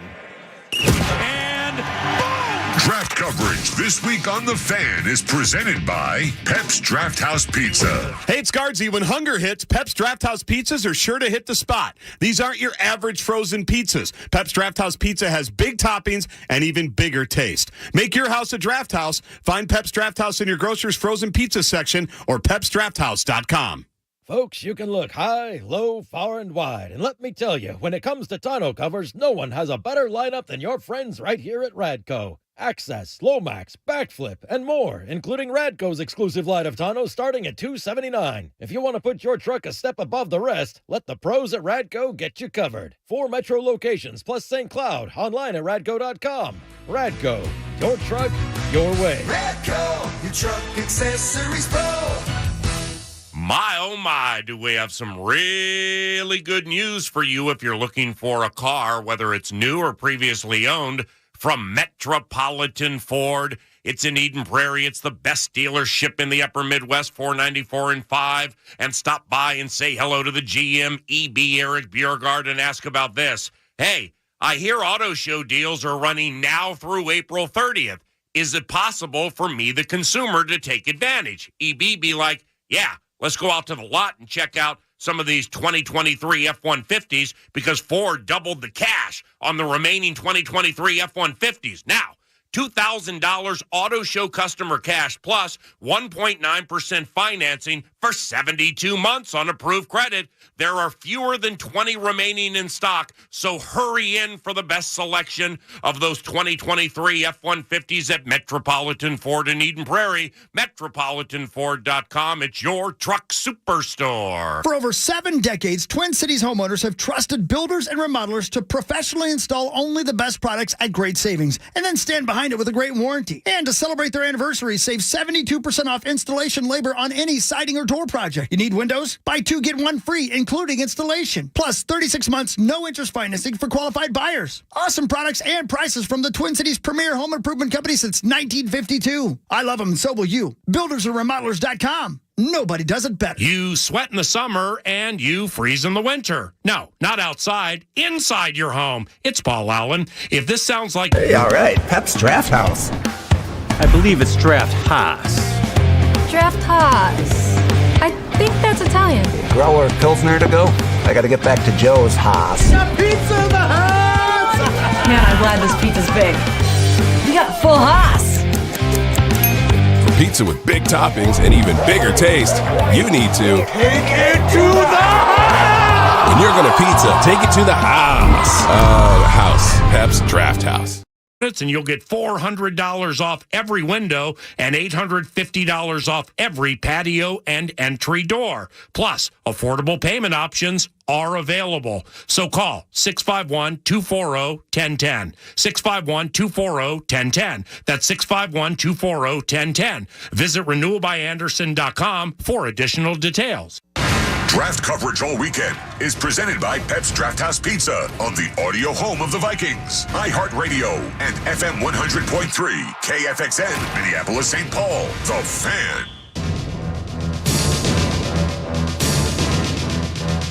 Joe Alt, Minnesota go crazy. He's taken 5th overall by the LA Chargers. Joe Alt, Ben Lieber.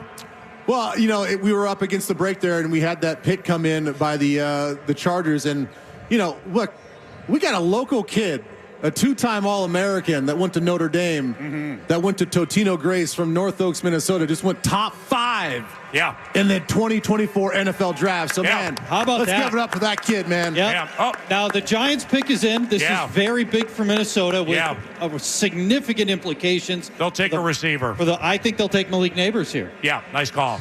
We'll find out. Yeah, we'll see. With the 6th pick in the 2024 NFL Draft, the New York Giants select Malik Neighbors, wide receiver. All right. All right, so we've had 3 quarterbacks, Williams, Daniels, and Drake Maye, go 1, 2, 3. We have 2 receivers now gone, Marvin Harrison Jr. to the Cards, and the Giants, who are on the Vikings schedule next year, by the way. The Vikings play at the New York Giants. LSU talented receiver Malik Neighbors. North Oaks go crazy, went 5th to the LA Chargers. I think the next spot, off what Paul Charchian said earlier about the Chargers, I think this is a big spot coming up here for the Minnesota Vikings with the Tennessee Titans. Because just because Will Levis, in the eyes of some, was not great last year. He was not great. They still took him very high in the draft. And my belief is they will wait for him and try to raise him. So a trade possibility here to the 7th overall for JJ McCarthy. The radar is up officially right now with those here at the draft party. And a lot of people saw Alt going to Tennessee. He wouldn't get any further than Tennessee. So if Tennessee's number 1 offensive line or offensive tackle pick is off the board and they think that they can grab, Fautano or whomever they want to get, kid from Penn State later on, then this could be a spot for Tennessee now to say, we could trade down. And so to Paul's point, I think it's kind of likely that this could happen now. Well, then you got Atlanta next. Maybe they want to do us a solid for that tampering thing, hovering over Flowery Branch. Just do us a solid. Don't take 3 picks or just take 1 first-rounder this year. Let us slide into that 8, and, maybe we'll look the other way. So this is a spot where I think if we really felt like there's other teams trying to move up to get McCarthy, that I think that the Tennessee Titans, who want to probably just secure the best left tackle available, they could get one of the best 2, if not the best one, at 11. This is a prime spot for us to move up just to secure it. But here's the gamble now. I don't know outside of the Jets, because the way you laid it out, PA, with Will Levis, they're invested in quarterback. They're not taking quarterback here. Right. You'd only move up because you just want to make sure that nobody else leapfrogs you to get JJ McCarthy. So you could secure that pick and trade up. If you decide to gamble and wait, I still think that you have to be worried about those New York Jets. What is going to stop them from drafting a quarterback? They need to secure the future. You got a 21-year-old quarterback that just turned 21 in January. You'd sit behind Aaron Rodgers for 1 year. Everybody knows Aaron Rodgers is not going to be there next year. You ride 1 year. You learn from a Hall of Fame quarterback how the game is played, and then you move on with your quarterback and JJ McCarthy next year. I really think that we have to be a little bit worried about the New York Jets sitting at number 10. I want to talk about the pick that's up right now with Tennessee. Tennessee's offensive line is probably the worst in the league. They wanted Joe Alt. They didn't get him. The backup plan to me is still offensive line. Yeah. If they hold this pick, I believe that they are going to go like J.C. Latham would make a lot of sense. He's a big mover in the last week or so. I think they're still going to address the offensive line. That would put Atlanta on the clock, and then that would also be a trade possibility for Minnesota and other teams. We don't have to sweat Atlanta taking a quarterback. Nope. So that would be a possibility as well. And now we're getting into striking range for the Vikings where they don't have to give up quite so much. They don't have to give up to make that move, right? No. And the other thing, too, if you look at teams that I think are likely to trade to someone else, Chicago would fall in that category as well. I mean, Chicago, they number 1 in the draft. They have number 9. Right. I'm sure they don't pick until I believe the 4th round after the Bears. They have a third round. They have a third 75. round. Yeah. So they would love to get.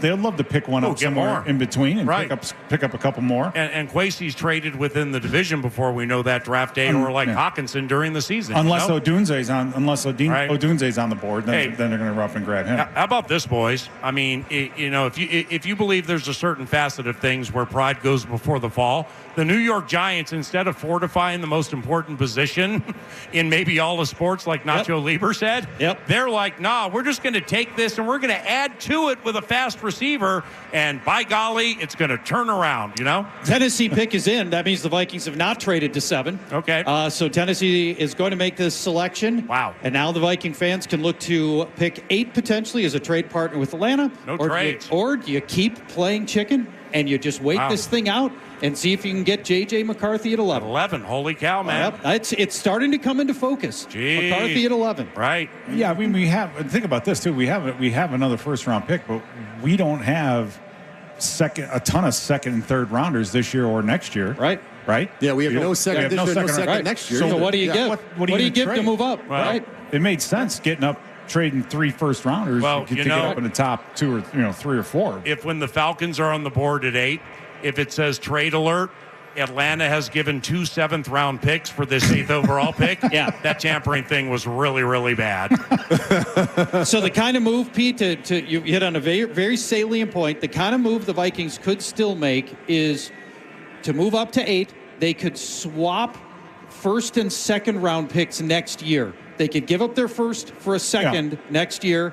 And that's Vikings have a second next year? No, they give up their first for Atlanta's second. Yeah. And so that could be in play as a possibility next year as well. Yeah, you're right. We don't have a lot of the right capital to make that move, but at this stage of the draft, it's kind of it's going to be a little tougher. And you hold 23. You keep 23, which is very vital to this. And that would be huge because now we're talking best defensive player available, whether it's defensive, interior defensive line, edge rusher, cornerback. I was going to say, you're 6 picks into this thing, and there hasn't been a defensive guy coming off the board, and I doubt it's not going to happen with Tennessee. The first defensive player drafted most likely will be at number 8 with Atlanta. Yeah. So you're still getting the pick of the litter. Yeah. Even if you're. I don't want to get my hopes up here, but I mean, we've seen 1,000 mock drafts leading up to tonight, but there's been a lot. Oh, Kwesi's on the phone. Kwesi's on the phone. We can see it here at US Bank Stadium. Nobody else is paying attention. It might just be his kids. All the right people were texting. Kevin O'Connell, Kwesi Adofo-Mensah, owner Mark Wilf to the left of the screen. The money man, Rob Brzezinski, is shuffling through papers. It probably is cap-related with a 5th-year option.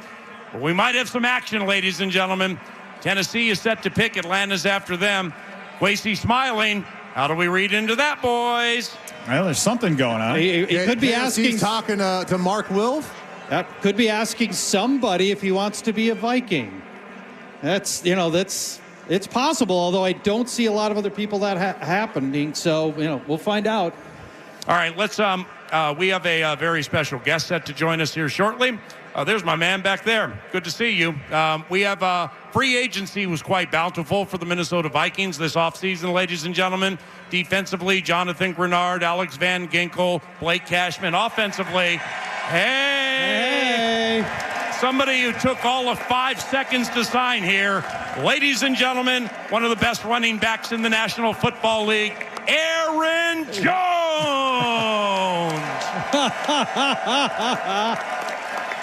Hey, what's up, man? Good to see you again. God bless you, too. Right there, yeah. Aaron Jones, ladies and gentlemen, in his career with the Green Bay Packers, he scored. Hey, Aaron, great to meet you. He scored 10 times against the Minnesota Vikings. And, during the final parts of Green Bay's last season when they got really hot and probably should have beaten San Francisco, some think it was fueled by the legs and the arm of the quarterback. No, they're not watching the games. It started and stopped with this guy who, when he got healthy, we saw it here, he caught fire. And we're going to get this Tennessee pick and then chat with Aaron Jones from the draft party. Go on, Roger. With the 7th pick in the 2024 NFL Draft, the Tennessee Titans select J.C. Latham, tackle, Alabama. All right, Atlanta's next. That's where Cousin is. Aaron Jones is here. Let's make it louder now, ladies and gentlemen. It's a big part of the team. Aaron Jones, running back. Guys, what you got for 8J? Showtime. Did you ever think you'd be doing the skull chant in your wildest dreams? Honestly, I didn't. I thought I would retire a Packer, but it's a blessing to be on this side. I'm on the right side of the border. Whoa. Right side of the battle. Oh, yeah, baby. And I'm excited to put on that purple and gold. I've wore purple and gold before in my career in high school, so I think it looks pretty good on me. So Aaron, I want to hear from you how the timeline went and what it was like that day. When you found out, we heard from KOC, it sounds like he legit ran down that super highway that you are getting to know now at TCOPC to go tell everybody that you were available. On your side of it, what was the timeline like and what was the story when you found out that they weren't going to bring you back to the time that you found out you're going to be a Minnesota Viking? It was just getting my mind right. Where's going to be the next step in my career? Where am I going to get to suit up next? And ultimately, I'm just blessed to have that opportunity here with such a storied franchise. These fans are amazing, and I've played in this stadium. I've heard how loud it gets on the other side. You're in there, you're on a knee, and you're pretty much like yelling in there, but you can't hear him. So the atmosphere here is crazy, and I'm excited. Everybody in the locker room, from upstairs to the support staff, they're great. And I always say change isn't bad. Yeah, Aaron, you're coming to a team that over the last year or two, we've struggled a little bit on 3rd and short. We've struggled a little bit in the deep red zone, especially with the running game. You have just make a living on those short yardage type plays and your cutback running style. Describe to the fans kind of, what makes you different and what makes you so successful? Because I personally think it's your vision. But what exactly in those situations do you bring to the table? Definitely. I think part of it's a mentality, just not having that, not going to die easy. If it's 3rd and 1, I got to go get that first down. Not only for me, but for my teammates and everybody in the stadium. And then it also goes with kind of just dialing in on the playbook, knowing the blocking schemes, how it's supposed to be set up, who I'm running off of, where the double team is going, and then setting up my blockers. And then I think it's, like you said, ultimately the vision, and then just being able to, at times they're going to leave one further back, and it's my job to make somebody miss. There you go. So Aaron, I want to ask you this, because last year, one of our biggest free agent and offseason acquisitions was not necessarily a player, it was a coach. It was Brian Flores. The way that he was able to come in, he came in with a reputation. We had total trust that he was going to fix this thing, and we understand that he runs sort of a simplistic but also sort of an exotic defense. What's it like preparing for his style of defense? I'd edge more on the exotic side. I bet. It's very hard to prepare for. A lot of times the back is not getting out. You don't know where they're bringing pressure from. They could have 8 up, looking like they're going to blitz all 8, and a lot of times you only have 7 to block it. But then they could be showing 8 and drop out, and it's messing up the quarterback's mind. He's seeing 8 up. He's not expecting them to drop. He's expecting a blitz. He's checked. He's kept his tight end. He's kept his running back in. Now he only has 3 guys running routes when you got 8 guys dropping in coverage. So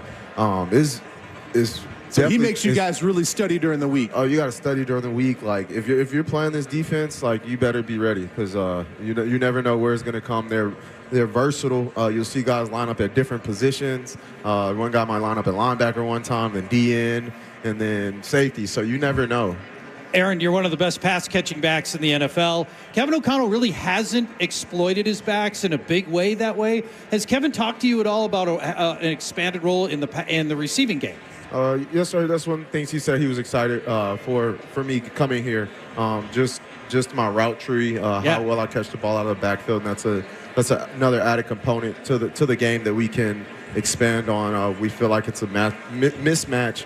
Anytime I'm matched up against a linebacker or a safety, they're not really cover guys. They're coming down in the box. They want to hit. Yeah. So, and towards later on in my career in Green Bay, I started seeing corners out there. They started putting corners and DBs instead of linebackers. So, but I think that just at the end of the day, it's matchups on the field, and it's going to be hard to. I feel like it's going to be very hard to match up with us across the board. Aaron Jones, showtime, ladies and gentlemen. Final couple here, because the Atlanta Falcons, I'm being told, are about ready to pick, and there could be a little shockability to it here. Stand by.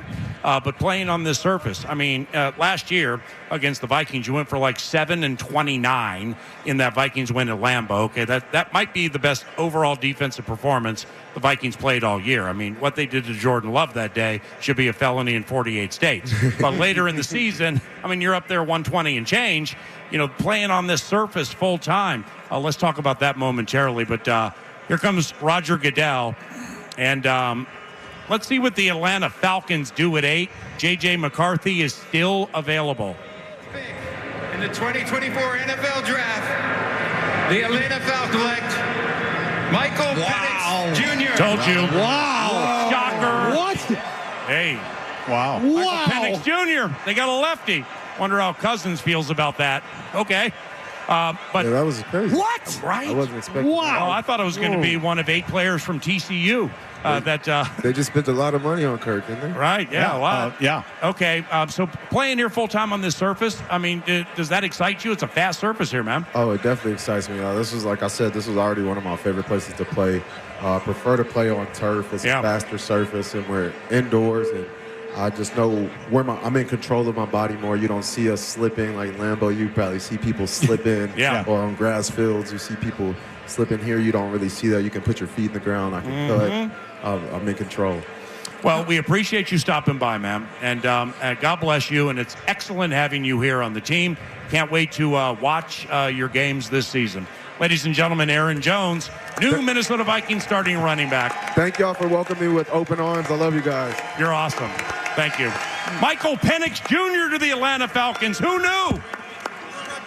Yeah, what was that? Let's get a quick pause in here and come back. And then after that, we have the Chicago Bears with their second first-round pick, pick number 9. And Michigan quarterback JJ McCarthy is still available if anybody wants him. And the Minnesota Vikings are now just a couple of picks away from selecting 2 in front of them to trade. It's the draft, thanks to Miller Lite at U.S. Bank Stadium. The draft party is very, very lively right now, and we'll continue it at FM 100.3 KFAN after this. Draft coverage all weekend is presented by Pep's Drafthouse Pizza. Hey, all right, Pep's Drafthouse. I believe it's Drafthaus. Drafthaus. I think that's Italian. Growler Pilsner to go? I gotta get back to Joe's Haas. Got pizza in the house! Man, I'm glad this pizza's big. We got full Haas. Pizza with big toppings and even bigger taste, you need to Take it to the house! When you're gonna pizza, take it to the house. House. Pep's Drafthouse.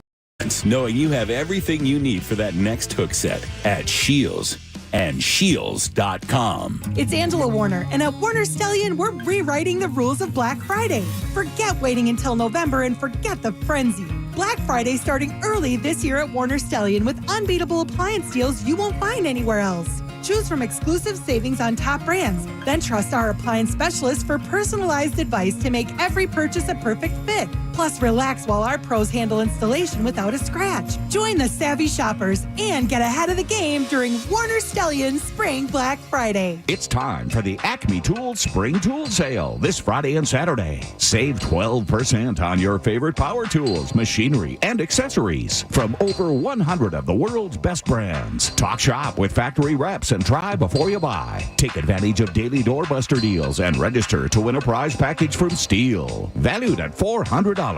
Don't miss the Spring Tool Sale this Friday and Saturday only at Acme Tools. Do your best work. Hey, it's Chris Hockey for Livia Weight Control Centers. Now is the time to get a jump on summer. You could lose up to 20 pounds or more in your first 8 weeks the Livia way. When you join Livia, you're going to receive a personalized and doctor-recommended program tailored to your unique needs, goals, and lifestyle. Livia's amazing team of registered dietitians and nutritionists are going to guide you every step of the way. Join Livia today. You'll get your first 8 weeks for free. I started working with Livia more than 10 years ago. I lost more than 50 pounds, and I've kept it off and lost way more since then. As a brand ambassador, I truly appreciated that one-on-one support. That was the game changer for me, and I believe it will be the game changer for you. Join Livia today. Get your first 8 weeks for free. Visit Livia.com. That's Livea, Livia.com, or call 855-GO-LIVIA. Livia is now offering GLP-1 medications. Trust in the method that has worked for so many and see accelerated results by summer. Visit Livia.com or call 855-GO-LIVIA. Start your weight loss journey now and get a jump on summer the Livia way. Back to Speculate. This is NFL draft coverage presented by Pep's Drafthouse Pizza on the audio home of the Minnesota Vikings.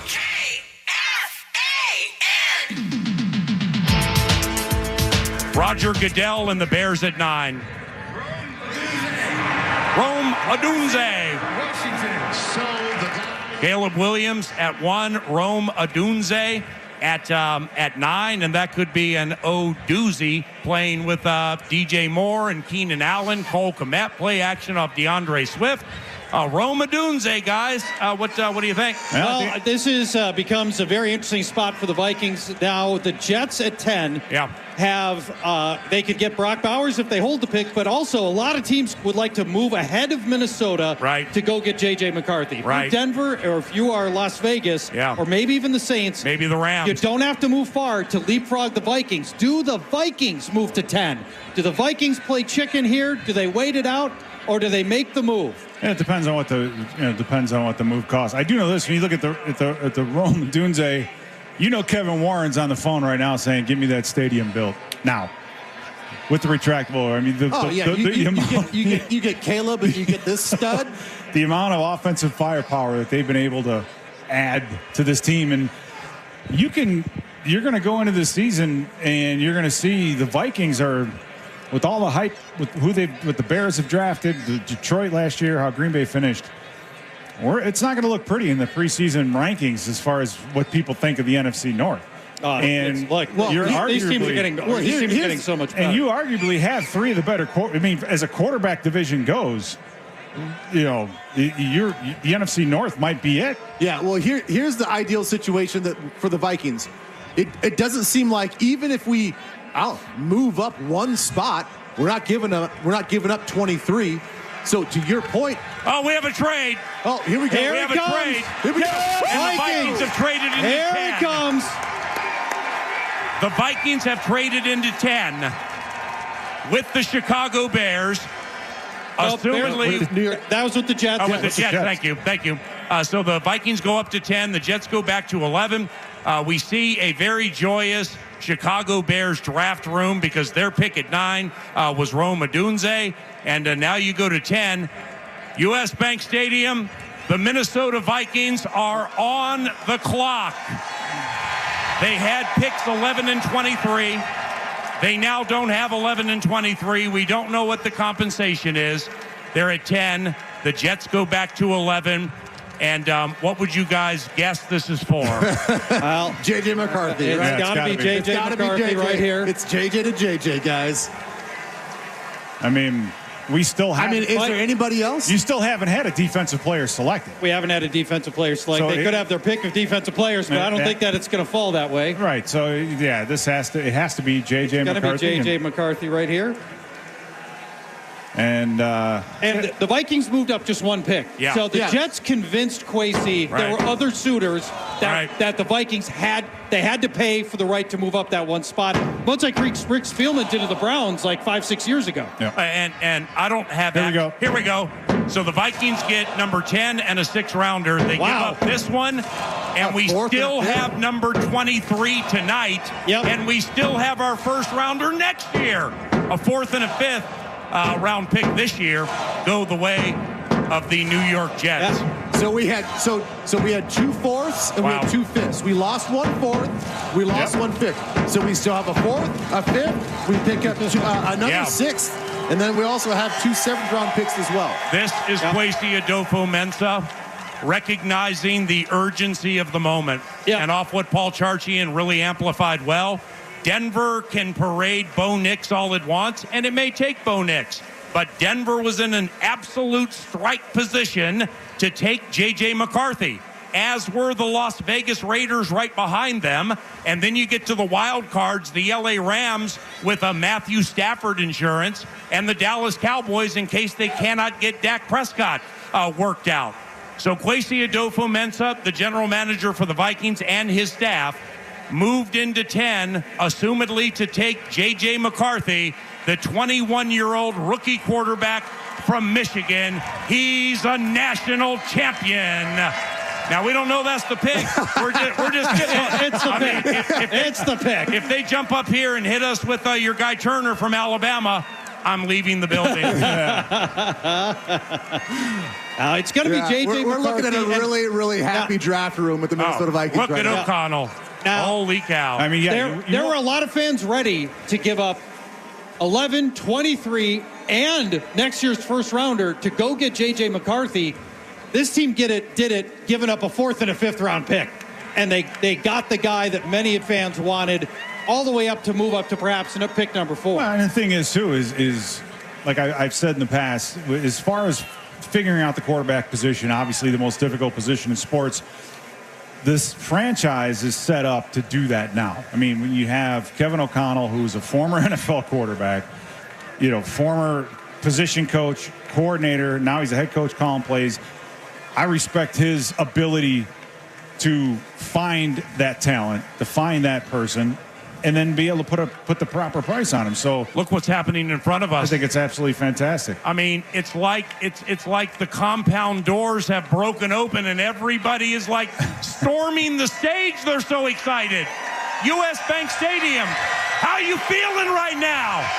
Your Minnesota Vikings are about set to pick at 10. And we didn't have to give up 23. No, it's the dream scenario that we talked about. Yeah.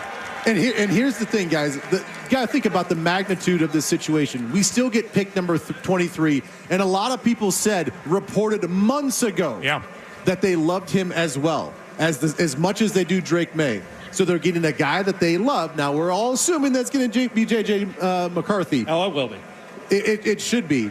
But the magnitude of this selection right here, you guys, I mean, this really is like for the next 10 years, at least. I mean, it's either good or bad. It works or it doesn't work. Yeah. But this is going to shape the way the franchise makes decisions for the next 10 years. It's the highest selected. It would be the highest selected quarterback in team Dante was history. 11. That's right. Team history. And also remember, I mean, the investment for the future is very much in play here, where, I and I think a lot of us here would be surprised unless he wins the job in training camp that we just roll out of the gate with JJ McCarthy. But to have him in the stable and to have that 6'2" frame that runs like the wind, he's a national champion. He doesn't get you beat. He's lights out on third down.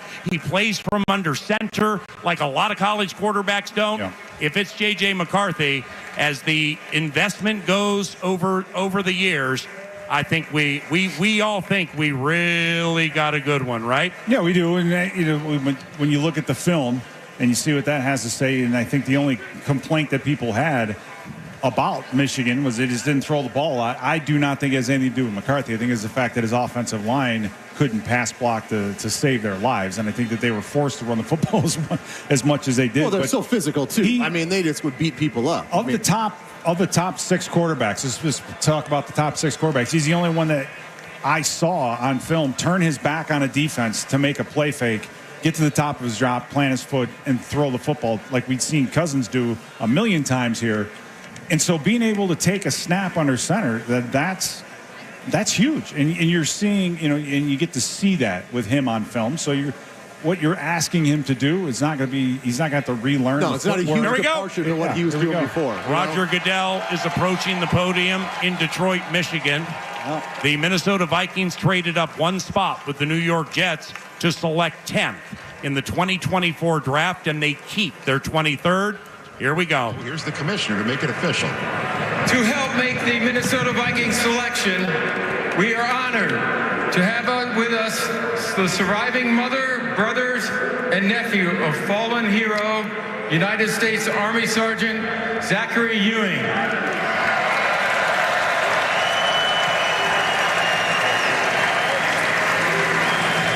Zachary died after a battle with cancer, a cancer that was discovered after he was injured during his second deployment to Iraq. We salute him and thank his family and TAPS, the Tragedy Assistance Program for Survivors, which offers care to those grieving the loss of a military loved one. I'm now going to turn this over to Sergeant Ewing's nephew, Asher, who will announce the pick in honor of his uncle.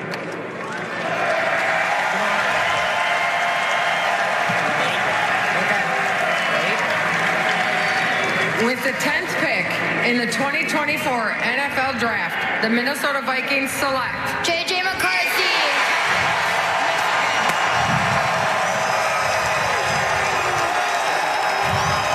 He's JJ! JJ to JJ for the payday! Touchdown, Vikings!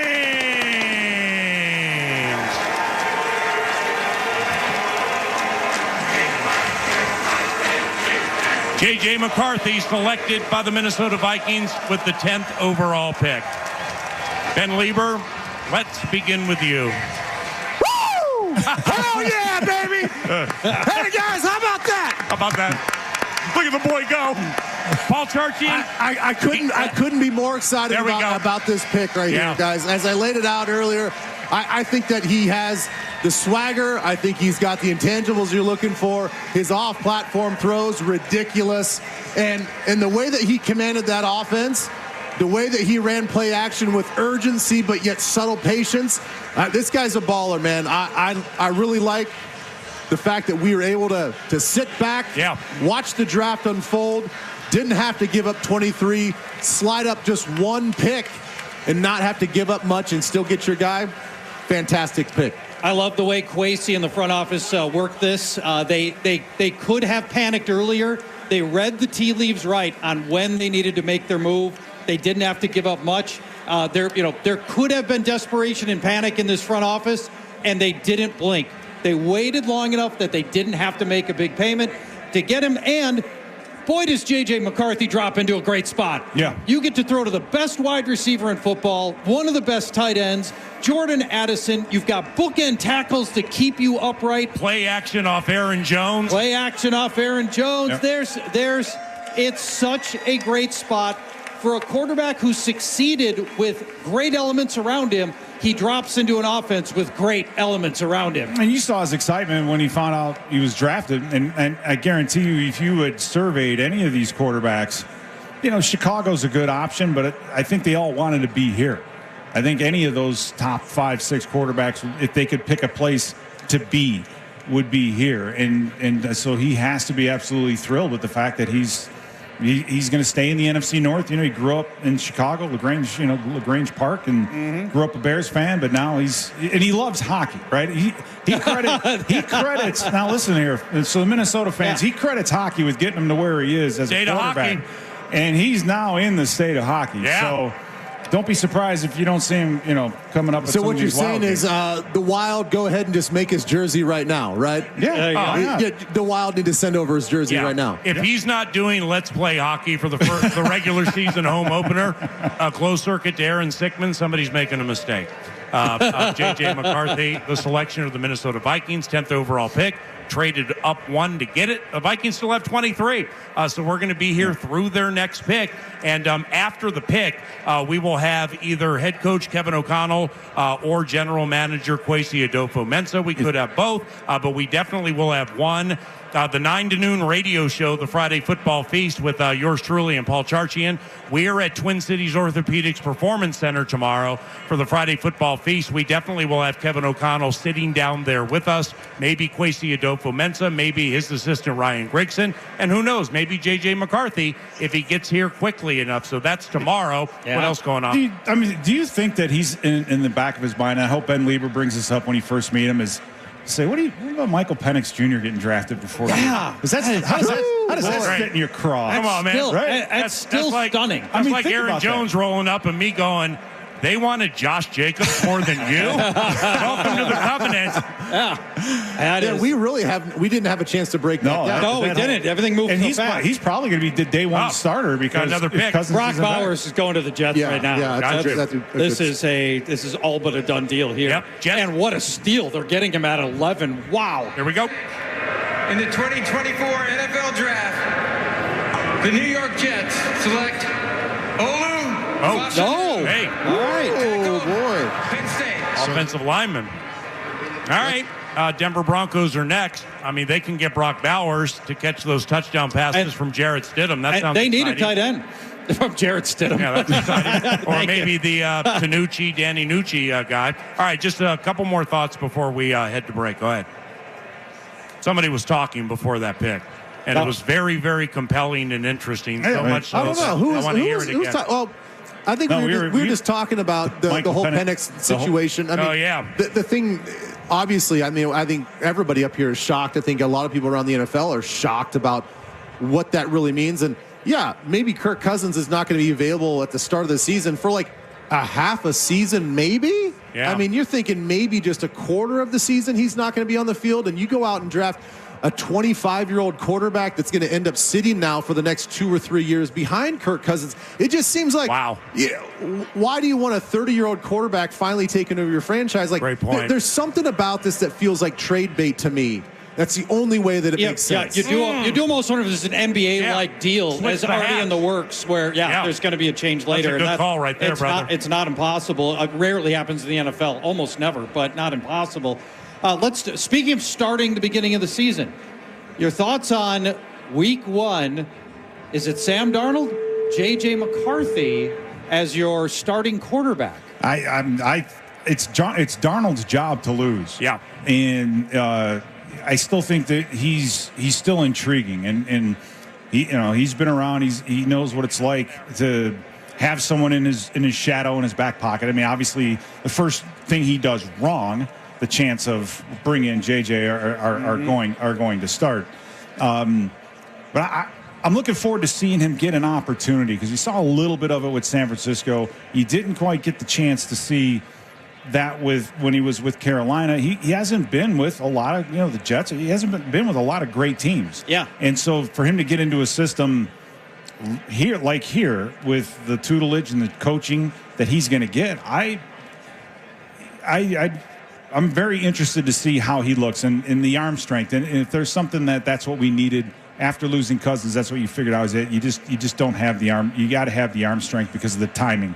You've got to be able to throw people open. We saw that's one of the things that was great about McCarthy is that when his decision to throw the football the window was not even open yet, and he was making that throw down the middle of the field. He knew his timing of it. He was very, very good at identifying where to go with the football. Darnold, I think, is the same way. He was very good in the red zone from the film that I was able to see. And I think it's his job to lose right now. Yeah, and I think, me personally, I don't really know about you guys out there, but I'm in this for the long game. Right, with you. If I'm talking about and I'm over here, making these big claims that it's just going to be like a 10-year decision, what we do tonight, which quarterback we get, whether it's a boom or bust, it's going to have 10-year repercussions and a ripple effect. But in a positive way, thinking that this is going to be an absolute hit. Look, let the guy just develop naturally. Don't push anything. You've got a guy in Sam Darnold that I think that with KOC's tutelage can be a really good player and make this team very competitive with what we think is going to be an even more revamped defense. So let JJ just kind of percolate there for a while. Let him just sort of absorb what it is to be an NFL player and understand the speed and the anticipation that it takes to throw into tight windows. Let that just sort of marinate for a while. If he doesn't start till 2025, personally, I'm cool with that. JJ McCarthy, rookie quarterback from Michigan, is a member of the Minnesota Vikings after they took him at pick 10, flipping with the New York Jets. The Vikings still have pick 23. They still have their first rounder next year, and they gave up a fourth rounder and a fifth rounder this year to get the national champion quarterback, JJ McCarthy. You're listening to the Miller Lite Draft Party from U.S. Bank Stadium. Ben Lieber, Paul Charchi, and Pete Bursich. Yours truly, Paul Allen. And this is KFAN. Draft coverage this week on The Fan is presented by Pep's Drafthouse Pizza. Hey, it's Guardsy. When hunger hits, Pep's Drafthouse pizzas are sure to hit the spot. These aren't your average frozen pizzas. Pep's Drafthouse Pizza has big toppings and even bigger taste. Make your house a Drafthouse. Find Pep's Drafthouse in your grocer's frozen pizza section or pepsdrafthouse.com. Folks, you can look high, low, far, and wide. And let me tell you, when it comes to tonneau covers, no one has a better lineup than your friends right here at Radco. Access, Lomax, Backflip, and more, including Radco's exclusive line of tonneaus starting at $279. If you want to put your truck a step above the rest, let the pros... Hey, all right, Pep's Drafthouse. I believe it's Drafthaus. Drafthaus. I think that's Italian. Growler Pilsner to go? I gotta get back to Joe's Haas. Got pizza in the house! Man, I'm glad this pizza's big. We got full Haas. For pizza with big toppings and even bigger taste, you need to Take it to the house! When you're gonna pizza, take it to the house. House. Pep's Drafthouse. Parent company and... This is the best for multiple reasons. A, they didn't have to give up a bunch to go all the way up the board. They got JJ McCarthy, who's badass. Kirk Cousins is going to pout in Atlanta because they took a quarterback. God knows why. And we still have the 23rd overall pick. I'm jacked to the T-words. Let's go, Vikes! Off every window and $850 off every patio and entry door. Plus, affordable payment options are available. So call 651-240-1010. 651-240-1010. That's 651-240-1010. Visit renewalbyanderson.com for additional details. For over 7 decades, Twin Cities homeowners have trusted builders and remodelers to professionally install only the best products at great savings and then stand behind it with a great warranty. And to celebrate their anniversary, save 72% off installation labor on any siding or door project. You need windows? Buy 2, get 1 free, including installation. Plus 36 months, no interest financing for qualified buyers. Awesome products and prices from the Twin Cities' premier home improvement company since 1952. I love them, and so will you. Buildersandremodelers.com. Nobody does it better. My, oh my, do we have some really good news for you if you're looking for a car, whether it's new or previously owned, from Metropolitan Ford. It's in Eden Prairie. It's the best dealership in the upper Midwest, 494 and 5. And stop by and say hello to the GM, EB Eric Bjergard, and ask about this. Hey, I hear auto show deals are running now through April 30th. Is it possible for me, the consumer, to take advantage? EB be like, yeah, let's go out to the lot and check out some of these 2023 F-150s because Ford doubled the cash on the remaining 2023 F-150s. Now, $2,000 auto show customer cash plus 1.9% financing for 72 months on approved credit. There are fewer than 20 remaining in stock, so hurry in for the best selection of those 2023 F-150s at Metropolitan Ford in Eden Prairie. MetropolitanFord.com. It's your truck superstore. Hey, it's Nordo, and while we're all watching the draft tonight, I'll be on the KFAN text line. Let's text and talk more than people know. Send your draft comments and questions to 64686. It's all part of KFAN's draft coverage presented by Pep's Drafthouse Pizza. With the 10th pick in the 2024 NFL Draft, the Minnesota Vikings select JJ McCarthy, Michigan.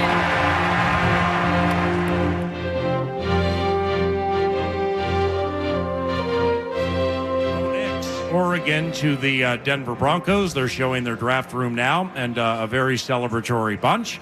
They get a quarterback. It was my belief into the NFL scouting combine. Sean Payton, coach of the Denver Broncos, was quite infatuated with JJ McCarthy. I have no reason to believe that was not the case all the way up to the draft. So when the Vikings trade from 11 to 10 with the Jets, whether it was Payton trying to come up and get somebody, Vegas trying to come up, if somebody was trying to come up and get JJ McCarthy, the Vikings moved into 10 with a wonderful currency they had with those 2 first-round picks. They only had to give up 1 and get a guy that they wanted, JJ McCarthy. So Bo Nix is now with the Denver Broncos, and in very strange fashion, we are through 14 picks, and we've had no defensive players taken so far. That's crazy. That's 12, crazy. 12 picks, but yes, 12, this is unprecedented by a mile. The fact that Denver went quarterback tells me that the Jets weren't bluffing. You know, I can't imagine they liked Bo Nix more than J.J. McCarthy. Right. I think the move, you could have speculated that the Jets were lying all along and there really wasn't another suitor.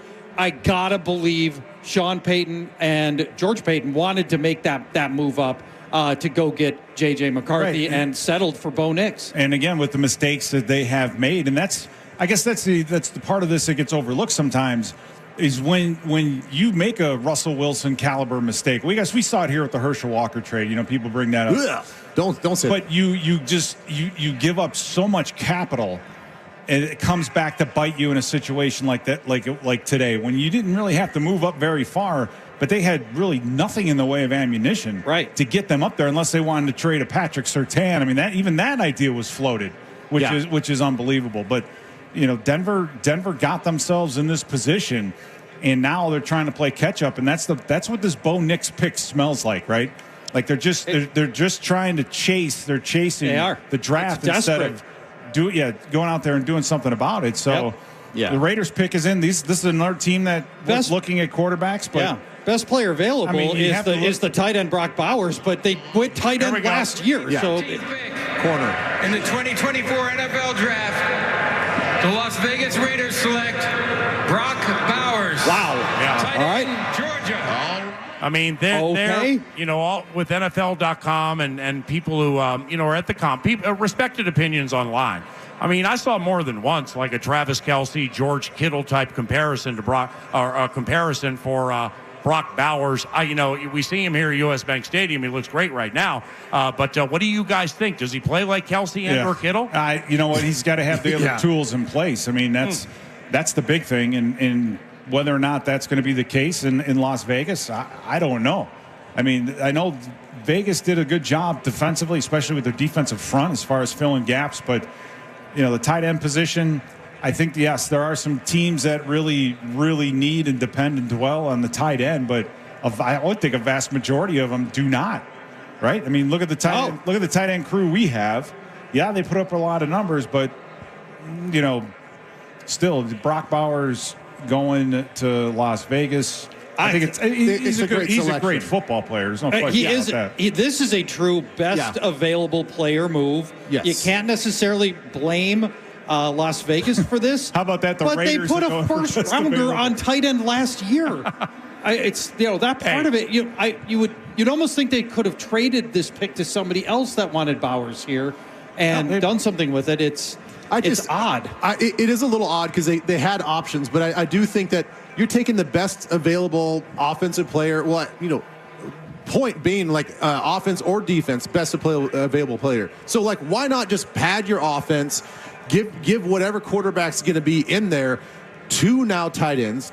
And then you got Devontae on the outside. Yeah. I don't know. He's a mismatch thing. Or alternately, how about the best defensive player in the draft? Your favorite defensive player, if you're the Raiders. It's not like there's a great defense that couldn't be improved upon. And that's what you mean by staying true to your board is where is a Dallas Turner? Where does he fit? Are you considering him a better player than Brock Bowers? And if not, then they went that way. That would explain that. Hey guys, let's get caught up real quick, okay? Yeah. Up next, the New Orleans Saints. All right, they have pick number 14. 5 minutes to the New Orleans Saints, and here's how it's gone so far. The Chicago Bears selected Caleb Williams with the first overall pick, the quarterback from USC. Jaden Daniels, LSU, goes to the Commanders. New England selects Drake Maye, quarterback UNC. Arizona, with its first of 6 in the top 90, they take Marvin Harrison Jr., wide receiver from Ohio State. The Minnesota Vikings host the Arizona Cardinals this year. Arizona also has pick 27 coming later. After that, LA Chargers take Notre Dame offensive lineman Joe Alt of North Oaks, Minnesota, by way of Notre Dame. New York Giants, Malik Neighbors, super gifted wide receiver from the LSU Tigers. The New York Giants are on the schedule. The Vikings are at the New York Giants this year. After that, Tennessee Titans. They take Alabama tackle J.C. Latham. The Tennessee Titans are on the schedule this year. The Vikings play them on the road. Then Atlanta, Cousins' new team. Atlanta's on the schedule. They're here at some point. They take in an absolute parimutuel puzzler, Michael Penix Jr., the quarterback from Washington. So he goes 8th. Chicago Bears with their second of 2 picks in the top 9 and 2 of 4 in the entire draft. Rome Odunze, Washington wide receiver, to catch passes from Caleb Williams. That's nice. Then the Minnesota Vikings traded with the New York Jets. They moved from 11 to 10, and they selected Michigan quarterback JJ McCarthy. The New York Jets came right behind them and selected Olu Fashanu, a Pennsylvania State University offensive tackle. Denver perhaps sniped on JJ McCarthy. They take Bo Nix from Oregon. And after that, you have the Las Vegas Raiders. They take Georgia tight end Brock Bowers. New Orleans is the next to select. But now, in securing JJ McCarthy, the Vikings gave up pick 11 and a 4th and 5th rounder this year. So they still have pick 23, which they secured months ago from the Houston Texans. The Texans used the 2nd they got this year as part of the Stephon Diggs deal to bring the former Viking to the Houston Texans. So the Vikings still have pick number 23. Here's how it falls in front of us. New Orleans is coming up very soon. After that, Indianapolis Colts, they're on the schedule this year. It'll be a game here at U.S. Bank Stadium. Then Seattle at 16, Jacksonville at 17. The Vikings will host the Jaguars are on the schedule, but they head to Jacksonville. Then Cincinnati at 18, the L.A. Rams at 19. Vikings are at SoFi this year to play Sean McVay. Pittsburgh Steelers 20, Miami Dolphins 21, Philadelphia Eagles 22, then the Vikings at 23. That's your update from U.S. Bank Stadium, boys. That's a lot of talking. Nice job. Nice job on that. Up right now is New Orleans. This is we start looking at 23 a little bit right now. Mm-hmm. The Vikings gave up a fourth rounder and a fourth and a fifth, and they gained a sixth rounder in the swap with the Jets, correct? Yeah. So they're -1 selection. I wonder if that plays into any impetus to trade down for Minnesota to try to get back a pick. Maybe not Friday. a lot, but yeah. Second or third round. Yep. Well, I think the more and more the offensive players go off the board, the more that that 23rd pick's going to be coveted by other teams. Yeah. Because as of right now, if you're looking to improve on defense, and I think New Orleans will probably be the first team that really is going to go defense or pick defensively. There hasn't been anyone off the board yet. Yeah, you have your choice of every defensive player. I mean, this is personal choice by me, and we also have Byron Murphy II. I mean, if you can finagle your way around 23 for this Illinois 3 technique, Johnny Newton, and he'll start day one. He'll start day one for Flores defense.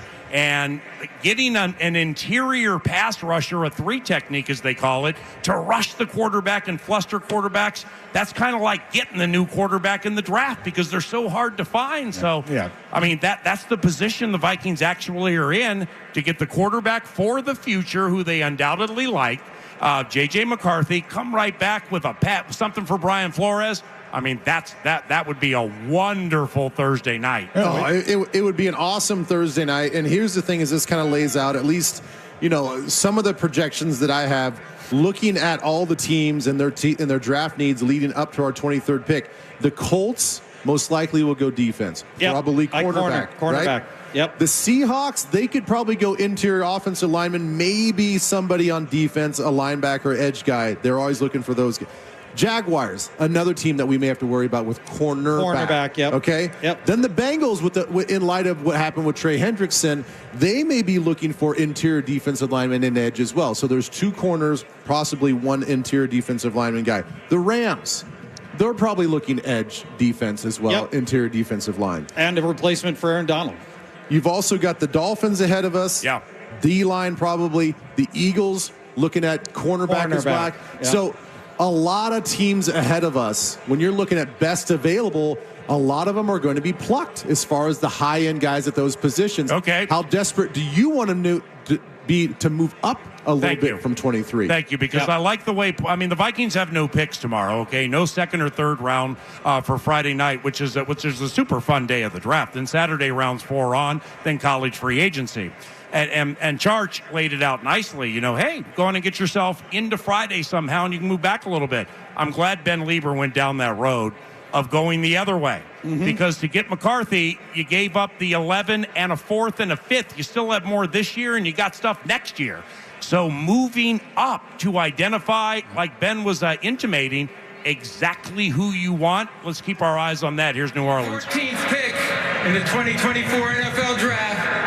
The New Orleans Saints select Talaiise Fuaga, tackle, Oregon State. Watch your language in front of U.S. Bank Stadium, Mr. Commissioner. Talaiise Fuaga, an offensive tackle from Oregon State. So now Indianapolis, Seattle, Jacksonville, Cincinnati, L.A. Rams, Pittsburgh, Miami, Philadelphia, and the Vikings' second of 2 first-round picks with JJ McCarthy already in the barn. This is shaking out very nicely, Mr. Lieber. And let me piggyback. Mr. Bursit. Yeah, I was going to say, Ben, let me piggyback on what Ben was talking about. I hadn't confirmed this with anybody in any personnel offices, but I did read a lot about how NIL is changing. I mean, this draft change was different because of COVID and the quarterback sticking around for a little bit longer.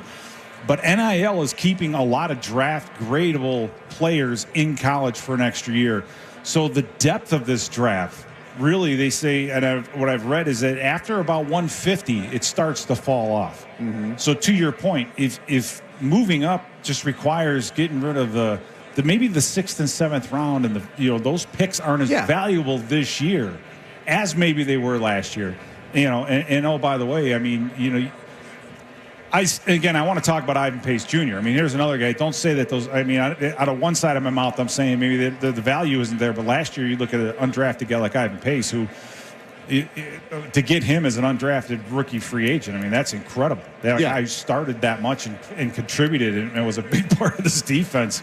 That's a pretty amazing thing as well. But if there is that fall off, if there aren't a lot of just no one that lights your fire in the 5th, 6th, 7th round, you may sprinkle a couple more of those in there to move up. Again, we still haven't had a defensive player come off the board yet. That changes here. Colts are going to go defense. I think believe. Terrion Arnold? I do. I think that's going to be the pick. Maybe Quentin Mitchell, but I think Terrion Arnold's going to be the guy.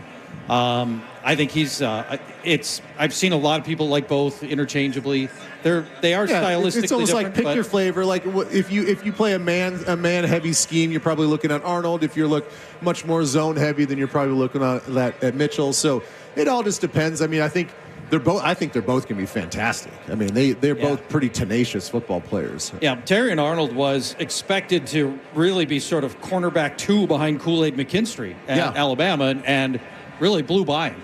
And it turned into the best cornerback on obviously a great Alabama team. And I suspect he's going to end up going here to Indianapolis.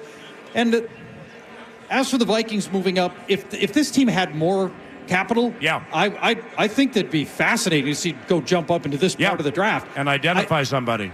And just we wanted him, we're going to go get him. Right, and probably didn't think that.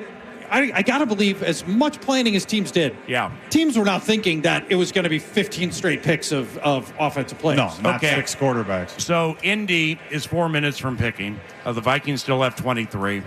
Miller Lite Draft Party, U.S. Bank Stadium on KFAN. Ben Lieber, Paul Charchi, and Pete Bursich. I'm Paul Allen. JJ McCarthy was taken 10th by the Minnesota Vikings. They still have 23, thus the talking about moving up or moving back. But let's get this into the conversation because picks are coming in quickly. And we touched on it a little bit earlier, but Sam Darnold, the Minnesota Vikings signed him for a year and $10 million.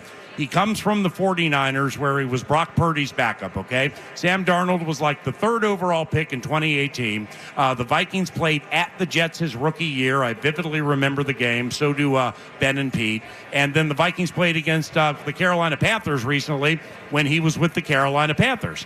So Sam Darnold clearly has a skill set, whether it's accuracy, big arm, good mover, super smart guy. He's a very quiet guy. I met him the day he got here for free agency. Super quiet guy, very smart guy. You heard Aaron Jones telling us, or maybe he said it off the air, that at organized team activities, he's working with Sam Darnold, and he's like, damn, he can really spin it. I had no idea.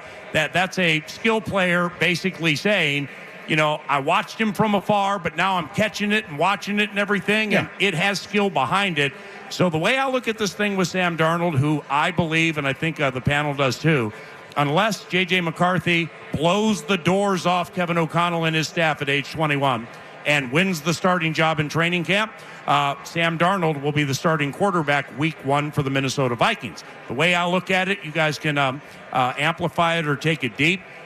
This is on Sam Darnold. This offensive staff has shown when it has complementary players and an accurate quarterback who pays attention and is good with play action like Darnold, what you possibly can do. Sam Darnold had an opportunity with the New York Jets, talent poor offensively. It didn't work, but some of it had to be on Sam. Same with the Carolina Panthers. I mean, we're throwing to Robbie Anderson and Ian Thomas here. Some of it had to be on Sam. So now he gets the year with Kyle Shanahan like JJ McCarthy's going to get potentially with Kevin O'Connell. He got a full year to watch the Shanny offense and all that kind of stuff, and then now he's here, and I believe he's going to play. This is a massive opportunity for JJ McCarthy to extend his career, and if it's not here, potentially start long term somewhere else. And let me say this again about Darnold. being picked third overall, he has all the measurables, the height, the weight, the speed. It's just something off field or system-wise, something mentally hasn't clicked with him. And to Paul's point, if you get that synergy now with Kevin O'Connell, I don't want to put a ceiling on what Darnold can do this year. No, right? I mean, it's because it's not about arm strength, it's not about accuracy, it's not about. It's just all about whether or not he can take this offense in and then go out and execute it. So, and you're doing Darnold a favor. And Darnold, like I said, if he wants to get paid, if he wants to retire when he's done playing, now is the time. This is it for him. Yeah. Let me throw out another name that I think is we haven't talked much about. We give KOC, and rightfully so, a lot of credit. But let's talk about one Joshua Treadwell McCown. Yeah. New quarterback coach with the Minnesota Vikings, right? This is a dude. I hear he coached Darnold in middle school. They do have history together. Jets. So they've been around each other. There's going to be comfort there. He's going to understand how he works, how he ticks. I don't know if Darnold's had that in the past where he said somebody is intimate and close that understands him as much as he's going to have in McCown. And plus, again, with the education from KOC, it's going to be quite the show. Defense. Colts at 15. In the 2024 NFL Draft, the Indianapolis Colts select Laiatu Latu. UCLA. Laiatu Latu, edge rusher, UCLA Bruins, and we're through 15. Seattle, Jacksonville, Cincinnati, LA Rams, Pittsburgh, Minnesota, Philadelphia, and your Minnesota Vikings at 23 with JJ McCarthy already on the team. What do you think about that, US Bank Stadium? You digging this Thursday evening? Been lively and energetic, very positive. Awesome evening. Glad everybody's having a great time. The Miller Lite Draft Party continues on KFAN right around the corner. Thanks for listening. This is the NFL Draft, presented locally by Pep's Drafthouse Pizza on The Fan. Set the hook on savings with the Shields Fishing Sale event. Hey, all right. Pep's Drafthouse. I believe it's Drafthaus. Drafthaus. I think that's Italian. Grower Pilsner to go. I gotta get back to Joe's Haas. Got pizza in the house! Man, I'm glad this pizza's big. We got full Haas. For pizza with big toppings and even bigger taste, you need to Take it to the house! When you're gonna pizza, take it to the house. House. Pep's Drafthouse. Machinery and accessories. Hi, live from the draft floor from the Vikings draft party. Robert Rosenhaus here with the 10K Takes guys, and 4 quarterbacks. Only 3 have gone off the board. JJ still sits there. So is that what's on the top of your mind right now as we hit pick number 8 in the first round? I mean, Alec is on top of a lot of people's minds right now. I'm personally not huge on McCarthy, but Penix is more on my mind. Well, ideally, it's a trade for Justin Herbert by the end of the night. A quick fix, a quick in, win now. But McCarthy, he's a top. It's a gamble. If we get him, he can't complain. So we'll see what happens. I don't know. Let's see. There haven't been any defensive players that have gone off the board. Do you see them potentially picking a defensive player here at 11? At 11? I don't think so. Unless Penix and McCarthy go off the board like in the next 2 picks, but I don't see that. Or unless I don't see that. But number 23, that means that the number 23 pick, there might be a defensive guy there waiting for us. So it's looking good right now. I mean, we'll see what happens. But I'm stoked. We'll see. All right, that's the latest with the 10K Takes, guys. We'll be back later for more reaction. In the method that has worked for so many and see accelerated results by summer. Visit Livea.com or call 855-GO-LIVEA. Start your weight loss journey now and get a jump on. This is the best for multiple reasons. A, they didn't have to give up a bunch to go all the way up the board. They got JJ McCarthy, who's badass. Kirk Cousins is going to pout in Atlanta because they took a quarterback. God knows why. And we still have the 23rd overall pick. I'm jacked to the T-words. Let's go, Vikes! Are no longer your best options. The regenerative medicine at QC Kinetics is transforming lives with innovative treatments that deliver lasting results. So we're talking natural biologics, using your own body's power to repair and restore that damaged tissue. And QC Kinetics is under the leadership of National Medical Director Dr. Mitchell Scheinkup. And Dr. Scheinkup is a pioneer in this field with 20 years of clinical work, tons of research, teaching, and publishing. And he wants to get you that relief with a needle, not a knife. Call QC Kinetics now and set up that free consultation. 612-254-7123. 612-254-7123. That's 612-254-7123. My, oh my, do we have some really good news for you if you're looking for a car, whether it's new or previously owned, from Metropolitan Ford. It's in Eden Prairie. It's the best dealership in the upper Midwest, 494 and 5. And stop by and say hello to the GM, EB Eric Bjergard, and ask about this. Hey, I hear auto show deals are running now through April 30th. Is it possible for me, the consumer, to take advantage? EB be like, yeah, let's go out to the lot and check out some of these 2023 F-150s because Ford doubled the cash on the remaining 2023 F-150s. Now, $2,000 auto show customer cash plus 1.9% financing for 72 months on approved credit. There are fewer than 20 remaining in stock, so hurry in for the best selection of those 2023 F-150s at Metropolitan Ford in Eden Prairie. MetropolitanFord.com. It's your truck superstore. It's Angela Warner, and at Warner Stellian, we're rewriting the rules of Black Friday. Forget waiting until November and forget the frenzy. Black Friday starting early this year at Warner Stellian with unbeatable appliance deals you won't find anywhere else. Choose from exclusive savings on top brands. Then trust our appliance specialists for personalized advice to make every purchase a perfect fit. Plus, relax while our pros handle installation without a scratch. Join the savvy shoppers and get ahead of the game during Warner Stellian's Spring Black Friday.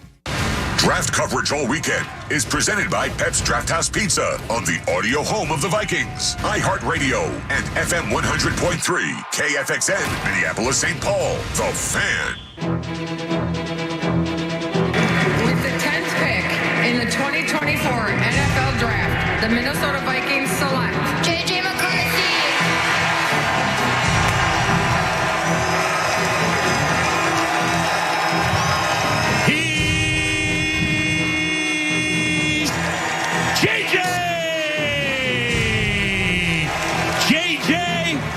JJ for the payday. Touchdown, Vikings!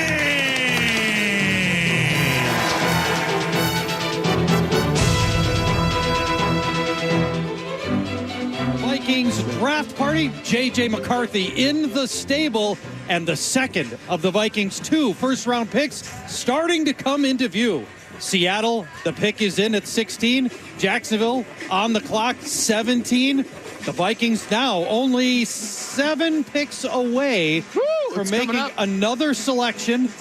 I believe, Ben Lieber, that pick will be defense when the Vikings come up. I think it most certainly has. I mean, the way this whole draft is working out, it's been beautiful for the Minnesota Vikings to only give up just a couple late-round picks to swap up the 10 to get the quarterback that they want, and then have all of the top end of the draft be all offense with our 23rd pick, where we need holes on defense to need to fill those holes. We got a lot of defensive talent. Now, I get that we have some teams ahead of us are looking for defense as well, but a lot of defensive talent that could be had in and around our draft pick, and I wouldn't be surprised, you know, as you said earlier, I wouldn't be surprised if they move back. I wouldn't be surprised if they say, like, you know what? We'll sacrifice those late-round picks, and we'll move up in this draft, get the top defensive guy that we're looking for, and just wipe your hands clean of this first round of 2024 and be like, we out. Well, you look at who's out there, I have marks by certain guys. Jared Verse. Yeah, you love that guy. I love that guy. And people tell you, well, we already have outside linebackers. Well, you know, we have injuries at the position, and the other thing too is third down now. It's just put your pass rushers out there, and if there is a defensive system out there, by the way, that accommodates that kind of talent, it's this one. I still think the biggest impact. If I was an interior defensive lineman in this draft, we talked about the quarterbacks, all the ones that were going to be drafted highly. Minnesota's the place that you want to be. If you're an interior defensive lineman, Minnesota is where you want to be, because we walk so many guys up to the line of scrimmage. Those guys up front don't deal with the double teams. They don't have to deal with a lot of what we saw 2 seasons ago when you're trying to run a true 3-4 style of defense. So any defensive tackle that you can get, you're going to get some mileage out of them. And I know what PA's throwing a few names out there, but I love Garrett Verse. I really do think that kid is special. Let me ask you guys, both of you guys, this question. As it is right now, and we all know that there's going to be a bunch of these guys off the board if the Vikings stay at 23. But if you had your choice, let's say that it's Jared Verse for you, Pete, and let's say Jerzon Newton, the super special Big Ten Defensive Player of the Year as a 3 technique is available as well. Who would you guys rather have see the Vikings select? Jerzon's more of a need. So I'd have to sit and look at him. And what about Byron Murphy the second? Well, we're going to assume he'll be the first one off the board, and that he's not available. I wouldn't be so sure about that. Well, I mean, both of those guys. I mean, Newton's legit too. Yeah. So you got Newton and you got Murphy sitting there. They're both. It's like I feel like it's pick your poison. So I don't think it's like a surefire thing that Murphy would be the first interior defensive tackle off the board. All right, the Seattle Seahawks set to pick at 16. After that, Jacksonville, they're on the schedule. The Vikings travel to the Jags. And Minnesota, by the way, and Kwesi Adofo-Mensah, the GM, comfortable trading with the Jacksonville Jaguars. Keep that in mind. For during the season last year, they traded Ezra Cleveland to Jacksonville. And sometimes familiarity may breed contempt, but sometimes it also leads to an honest two-way conversation about making a move if you're thinking about moving up from 23, because the Vikings drafted JJ McCarthy, the Michigan receiver, at 10, and they still have the 23rd overall pick in the draft. They got a 6-rounder, but they also gave up a 4th and a 5th to get up to 10 to get JJ McCarthy, and here come the Seahawks. Thank you to our men and women who serve in the United States military. Your sacrifices to defend our country's freedom do not go unnoticed. Thank you so much. With the 16th pick in the 2024 NFL Draft, the Seattle Seahawks select Byron Murphy, defensive tackle, Texas.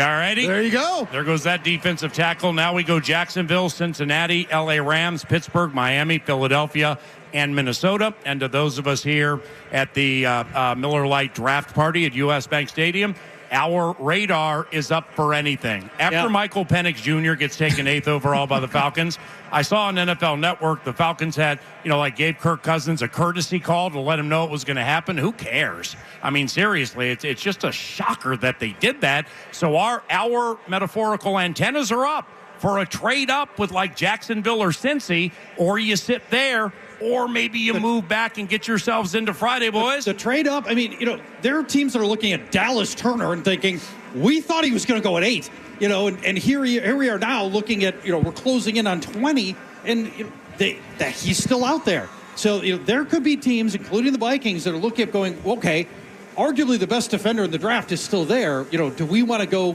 find a way to make a move? I don't know. Let me throw this at you. I think... And this you have to sit there too and look at where do they have someone like Cooper DeJean? I love Cooper DeJean. What a great name that is. And the reason reason I like him. We have a trade. The Vikings are on the clock. The Vikings have gone from 23 to 17. They've traded with the Jacksonville Jaguars for the second time in less than a year. They traded Ezra Cleveland to the AFC South team during last season. And as they show the Minnesota Vikings draft room, smiling faces all over the place, specifically Kwesi Adofo-Mensah, the GM. The head coach, Kevin O'Connell, Ryan Gregson, that is a former GM of Indianapolis and the Colts, and he's Kwesi's right-hand man. And the Minnesota Vikings and Jags have traded, so the Vikings have gone up to 17. The question is, for whom? Well, it's got to be Terrion Arnold, right? For a cornerback. I'm taking. I don't. I'm taking Dallas Turner. I think it's Dallas Turner. Yeah, I mean, you got Dallas Turner was. But hey, I thought he was going 8. But Nacho and Ben, you guys both played defense, man. You both played for unbelievably good teams, and Jerzon. Sure, it's great getting the corner, but if you don't have the rush with depth of the rush, what good are the corners? Look, I'm all for Jerzon Newton right now. That is the guy that I think that is a game changer for our defensive front. He helps out our cornerbacks. If I'm going to say it, we have to build from the inside out. Then I think in this situation, you got to build from the inside out. Yeah. If you look at last year and you look at what hurt this defense, it was the corner position. Here we go. The Minnesota Vikings select Dallas Turner. There you go. Wow. There you go. Edge rusher, Alabama. So you get what many felt was the best edge rusher in the draft, with all due respect to the UCLA kid, at 17 from 23. After you take the quarterback of the future, JJ McCarthy, moving up from 11 to 10, this has home run potential for general manager Kwesi Adofo-Mensah and his staff. Well done, ladies and gentlemen. Yeah. Well done. Yeah, no question about it. And it all started, I think this opportunity all started with Atlanta and the move that they made. But we had a bit of a wait-and-see attitude with Kwesi the first year, trading down. Haven't had a first round like this. You know, and if you came in here and said, hey, we're going to walk away with Dallas Turner and JJ McCarthy. We're going to get the SEC Defensive Player of the Year. Holy cow. You just said, yeah, okay, well, we're not going to pick again until 2027. Right? We're going to give away everything. We'll see exactly what we gave up. Wait. Dallas Turner, you know, the number one edge rusher, Paul, he's an unbelievable athlete, and his ceiling is so high. So high. As much as I love Jared Verse, this guy's ceiling is unbelievably Just high. listen to what Paul Charchian said and just add to it. So who the Vikings get in the draft without names? Oh, the SEC Defensive Player of the Year and the national championship winning quarterback for the Michigan Wolverines. I mean, just right there, that sounds like a heck of a haul. It really is. Dallas Turner, you know, it's not somebody I had projected to get to the Vikings unless they chose him at 11. So, here we are at 17, picking up a player who easily could have gone much earlier. So explosive, the burst, the acceleration, still strong despite not having a big body. If he grows just a little bit bigger, Ben, and get a little bit stronger, you could have one of the best DNs in the league with Dallas Turner. Yeah, I could not be more excited about the way this whole thing is shaped up. And look, you build from the inside out. I don't care if it's defensive tackle. I don't care if it's edge guy. I don't care if it's a super special, multifunctional tool, the Swiss Army knife that we got in Dallas Turner, because that's what he's going to be. He can line up anywhere on the defensive line. He can line up outside. He can line up inside on passing downs. Listen to some of these stats just physically. He's 6'3", almost 250 pounds, just shy of 250 pounds. He runs a 4.46. Oh, come on. Nuts. He does not. 4.46. He's our backup running back right now. He's got a 40.5-inch vert. Wow. Okay, so this guy is explosive. He's twitchy. He uses that speed to power so well because he's got that burst off the line. He shows that 4.46 off the line, but then he can use that long arm. He can use that leverage. He's got incredible bend. He's one of those guys that he maybe doesn't have the super special technique right now, but he's slippery. And he's super slippery. What you do bring up is a good point. Is this? Here's a guy with the athleticism of a KFAN Thibodeau.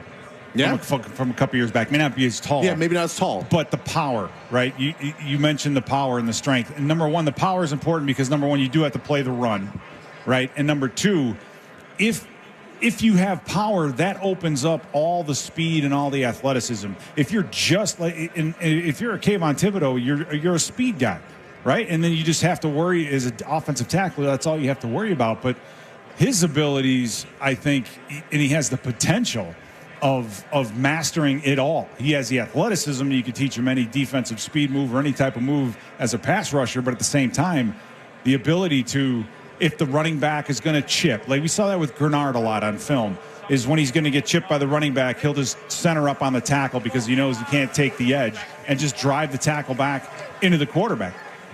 He has this he has this ability as well. And so he's going to be in on third down, no matter what, even if he's an outside linebacker, because that's the thing. Third down is so substituted nowadays. Yeah, put him anywhere. I mean, we might just rush 3 all year, right? Just drop 8 with those 3 guys. So what did we give up to? I mean, I don't know. I haven't seen that yet. The team has so few assets. what did the team give up to move up 1, 2, 3, 4, 5, 6 spots in the draft? They don't have a second rounder. They don't have a third rounder. They traded away their fourth rounder and a fifth rounder already. But this year, they already had it. They had another. They had another fourth. Yeah, so that fourth almost has to be in the mix here. Oh yeah, I got really interested to see Unless it's what the for next cost year. was. They don't have the second rounder next year, but maybe something from next year was. So let me lay this out for you. So before the trade, we had a fourth rounder, we had a fifth rounder, 2 6 and 2 7s. I don't care if they give them all away. Oh, wait. Right. Give them all. We're going Ricky Williams on this draft. We got 2 picks this draft. Yeah. Why is everybody leaving? Kwesi may give up. I'm just kidding. Nobody's leaving, but it's radio. All right, 3-2. Kwesi could trade next year's first-round pick to get Jerzon Newton within the next 10 minutes. Don't leave. You never know. Seriously, for Kwesi Adofo-Mensah and his staff, just to lay it out honestly and pragmatically, and obviously not knowing how these guys are going to work out. But from a public perception standpoint or intel like you guys have provided with what you've either seen from Pro Football Focus, watched on film, watched for yourself, stuff like that, you know, the 2022 draft, the first draft for the new general manager, it's not bearing fruit. I mean, there are players who still have a right to get better into their third years on, but it wasn't great. You know, then you look at free agency with some players who didn't necessarily work out after they get Jordan Addison. Mm-hmm. But then now you go to this offseason. Yeah. And if you believe a large part of Kwesi Adofo-Mensah's job, and I do, was to get this roster younger and find immense money to be spent in free agency. Woo! Jonathan Grenard, Alex Van Ginkel, Blake Cashman, Aaron Jones, Sam Darnold. Keeps going on down to one of Pete's favorites, Jerry Tillery. So he emptied the chamber in free agency. But as we said, 9 to noon, if that silver bullet doesn't hit and you don't get a quarterback, specifically one of those top 2, well, that's certainly worth a conversation. Well, so what did he do? Recognize Denver, maybe Vegas, other teams wanted to get up and get JJ McCarthy. So in crafty fashion, he moved 11 to 10 to get the jet spot and to get the quarterback, hold on to 23 this year, and then draft Dallas Turner, an edge rusher from Alabama. He's just the SEC Defensive Player of the Year. Yeah, and this is what That's phenomenal. This is what we gave up. So obviously we swapped picks. Yeah, you're right. We gave up a 5th this year and a 3rd and a 4th next year. Okay. Wow. So the team does not have a 2nd or 3rd. Yeah. Or 4th next year. We have JJ McCarthy, Dallas Turner, and next year's first-round pick. We've managed to keep the first rounders. Yeah. And the other thing too is free agency wise, salary cap wise, next year we're going to be in good shape.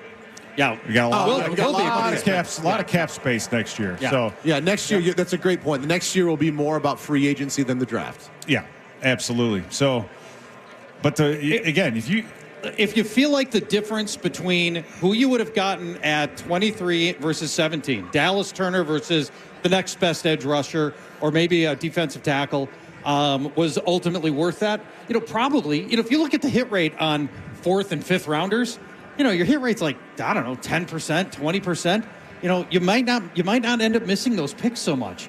3rd rounder, that stings a little bit more, but at the end of the day, if you want to try to build around special talent, you've identified Dallas Turner as a special talent.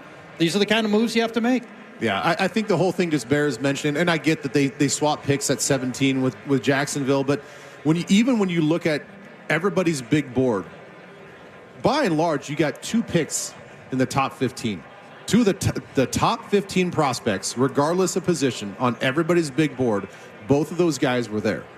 So, I mean, I think that did we leverage the future, quote unquote, leverage the future a little bit with some later round picks for next year? How about there being two trades thus far, and it's both us? Yeah, Cincinnati at 18, then we'll talk more. The Cincinnati Bengals select Amarius Mims. Yeah, okay. Tackle, Georgia. Yeah, okay. You got the LA Rams are next. And the Minnesota Vikings already have used 2 first-round picks, most recently after trading with Jacksonville at 17. Alabama pass rusher, edge guy, Dallas Turner, you guys were saying? Yeah, I was saying that you saw in what you would think would have been a very trade-heavy draft, there were only 2 thus far. Yeah. And we executed both of them. Yeah, somebody predicted that there might be 10 trades in this first round.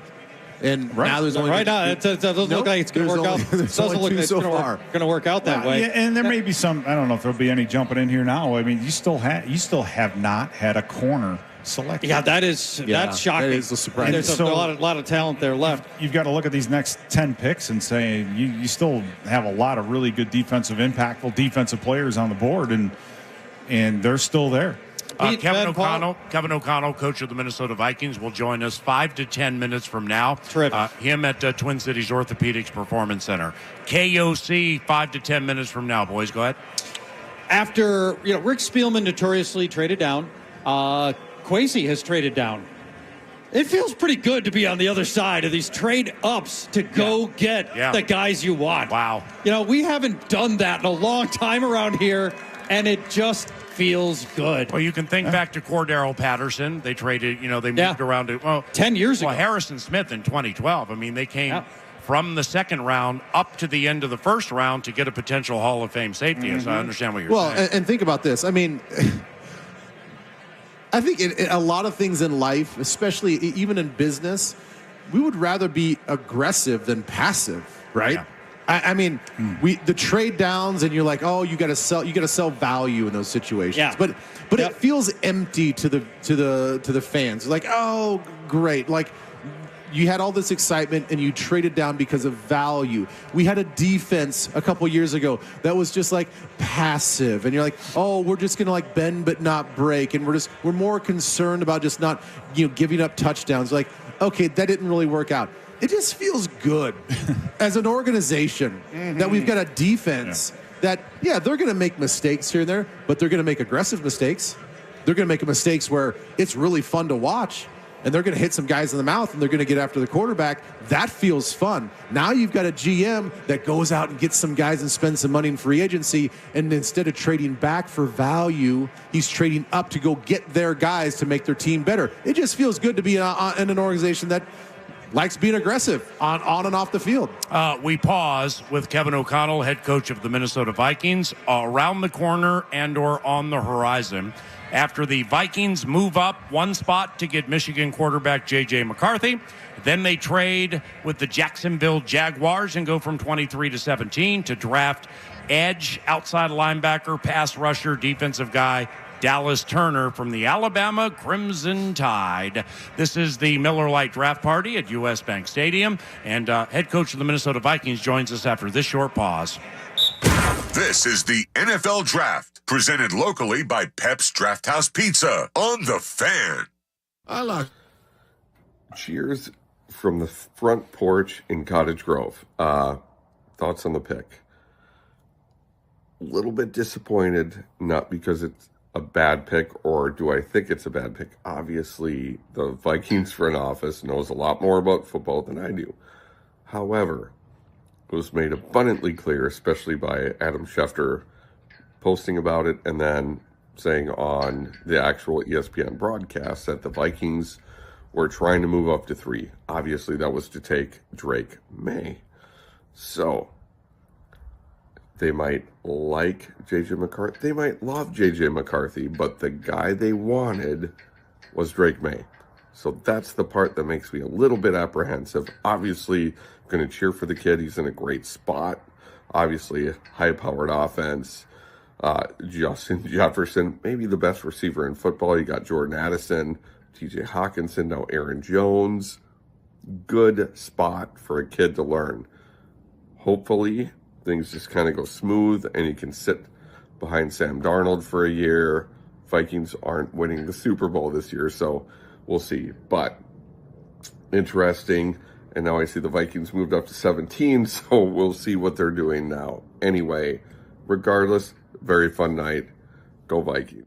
Accepting donations of land, homes, buildings, or any kind of real estate. Hey, all right. Pep's Drafthouse. I believe it's Drafthaus. Drafthaus. I think that's Italian. Grower Pilsner to go? I gotta get back to Joe's Haas. Got pizza in the house! Man, I'm glad this pizza's big. We got full Haas.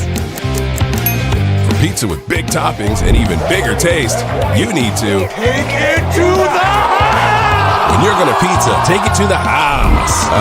House. Pep's Drafthouse. Family Talk with Straight Talk. You give and you give. It's time to get with Straight Talk Wireless. You get a reliable 5G network and unlimited data, and you get to choose who joins your family plan starting as low as $25 a line. Does it have to be family? It can be family or people you like. Get more lines and more savings. Switch to Straight Talk for family plans starting as low as $25 a line per month for 4 lines. Find us at Walmart and straighttalk.com. For network management practices, visit straighttalk.com. Family plan discount with 4 lines, all on the Silver Unlimited plan. Taxes and fees apply. Hey, it's Meat Sauce here for my friends at Window Nation and WindowNation.com. Did you know my friends at Window Nation can install your brand new windows in a day or less? Did you also know my friends at Window Nation's windows come with a lifetime warranty? You buy 2 windows, you get 2 free. Plus, you pay 0 down, 0 interest, and no payments for 24 months. My friends at Window Nation offer the best windows of all time. All you got to do is go to WindowNation.com. That's WindowNation.com. They are the absolute best. WindowNation.com. 72nd anniversary savings on windows, siding, roofing, and doors, plus 36 months no interest. Go to BuildersandRemodelers.com. Ladies and gentlemen, the moment you've all been waiting for is finally here. It's Freddie Prinze Jr. and Jeff Dye back in the ring for an all-new season of the Wrestling with Freddie podcast. That's right, Freddie. Get ready as we highlight the most jaw-dropping matches, dissect the fiercest feuds, and uncover the latest twists and turns in the world of pro wrestling. And we obviously can't wait to hear from you, the Federation. Without you guys, none of this is possible. Listen to Wrestling with Freddie on the iHeartRadio app or wherever you get your podcasts. The official morning show of the Minnesota Vikings is the Power Trip Morning Show, and we're live tomorrow morning, 5:30 to 9, talking all about tonight's NFL Draft. Now back to PA, live at US Bank Stadium on the home of the Vikes, KFAN. With the 17th pick in the 2024 NFL Draft, the Minnesota Vikings select Dallas Turner, linebacker, Alabama.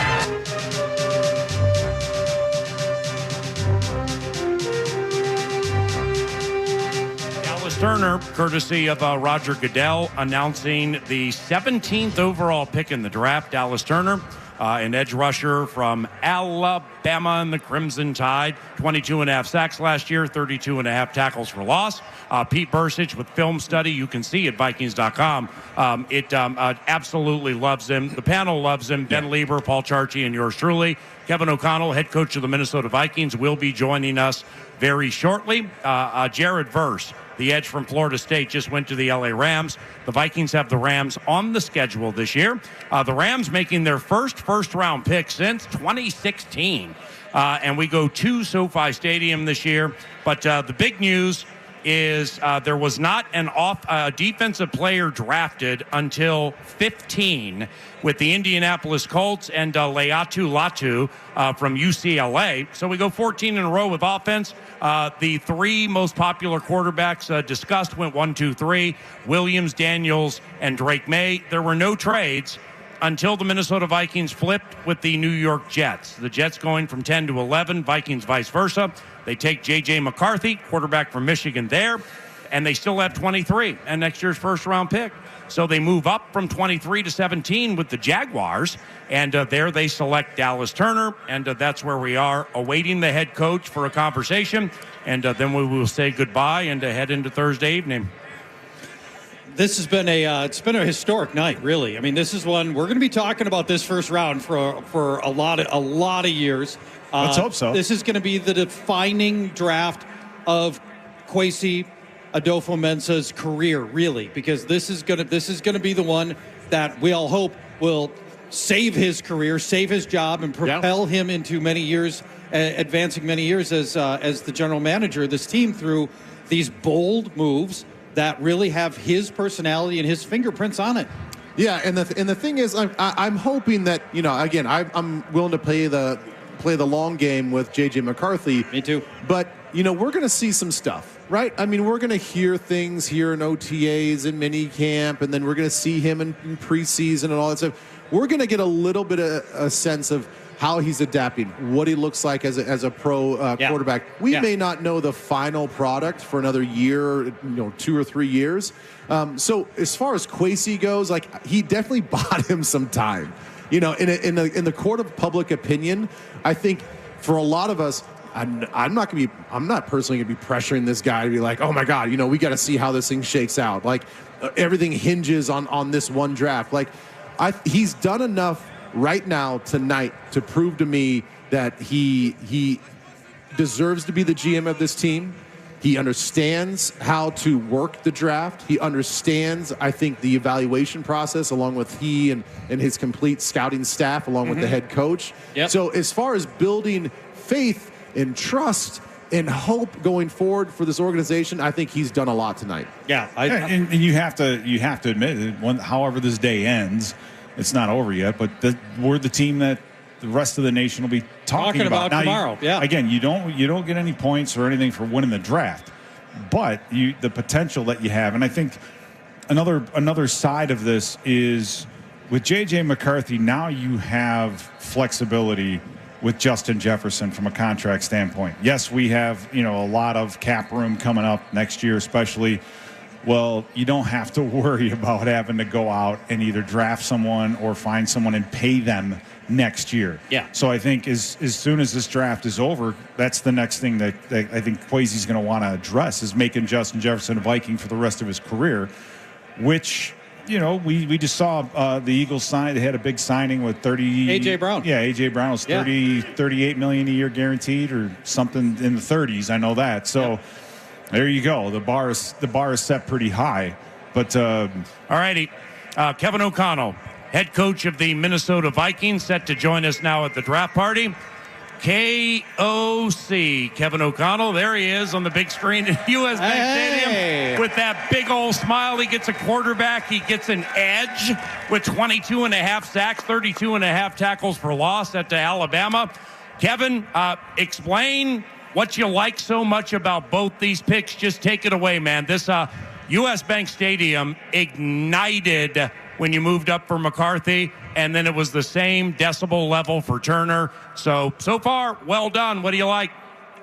Yeah, I think that decibel level might have been matched, in our draft room, going through some scenarios there and seeing kind of how things were unfolding to come away with JJ McCarthy, identify and go get that quarterback of the future that I was so excited about adding to our football team. Really, going back a long time, spending a lot of time with JJ throughout the process. And then you talk about Dallas Turner, to be able to still identify and for Kwesi to go find a way to go get, really one of the top defensive players we had on our board. It was a big-time goal to add an impact, real impact player to our defensive front. So to know as of right now, we're going to be welcoming JJ McCarthy and Dallas Turner to our team, meeting them tomorrow when they get here. I cannot wait to get these guys here. I've already gotten a ton of texts from our team and so many folks that are just excited to get these guys here and get them rolling. But a really big time night for us, and I do hope all of our fans kind of are sharing that same amount of excitement because it's a big night for our football team. Don't know how well you can hear it, but come on! You're super excited. Make a little noise in this building for JJ to JJ and a payday. All right, Pete Bursich, Kevin O'Connell. Kevin, you look at JJ McCarthy. His sophomore year in high school, he won a state title. As a junior in college, he won a national championship. How many years is it going to take him to win a Super Bowl here? Well, you know what? I know JJ has won a lot of football games. And when you meet him, you spend time around him. Obviously, you study the tape and know what he's capable of becoming. You get really excited, not only as the head coach where you're really looking to identify certain types of players, the skill sets, all that, but also it's very important to me to know the people that we're bringing into this building as well. And JJ was a guy from the very beginning of the process. As many times as we spent time together at the Combine, and then when we took the trip out there to Ann Arbor and spent the day with them, we've stayed in touch since that trip. And I can tell you, JJ McCarthy, Vikings fans, is as excited as you are to have him. He's excited to be a Minnesota Viking, and I'm happy we were able to make it happen. Paul Charchian. Kevin, you're going to get this question a lot. Let's just get it out of the way now.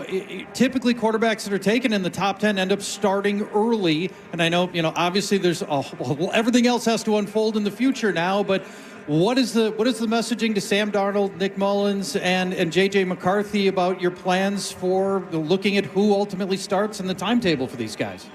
Yeah, I think the biggest thing is, we want to have a really productive offseason in our quarterback room, a lot of growth and development, and adding a guy like Sam to the room. He's already off to a great start these first 2 weeks of the offseason program, and Sam knows exactly, how I feel about him and the excitement I have for him being a Minnesota Viking.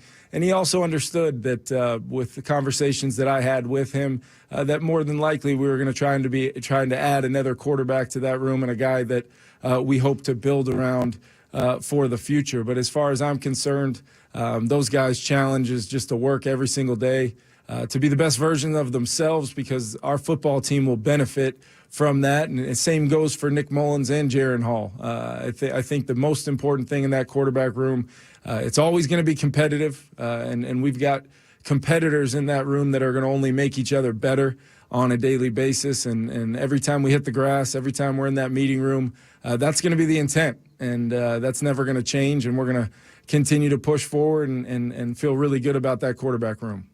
All right, Ben Lieber, let's bring it on home. Hey, Coach, congratulations, first and foremost. The one thing that when we all on the outside looking in, when we're trying to evaluate these quarterbacks, or really any other player, but specifically quarterback because they're so important, we can see all the stuff that we think that we like as far as the arm strength, the accuracy, the ability to move and throw off platform, all that stuff, right? But what we don't know is what you guys know about these guys between the ears. What do you like about JJ's approach to the game, the way he approaches life? Is he one of those guys that just is obsessed with football? Like, what is it, those intangibles that you like about JJ?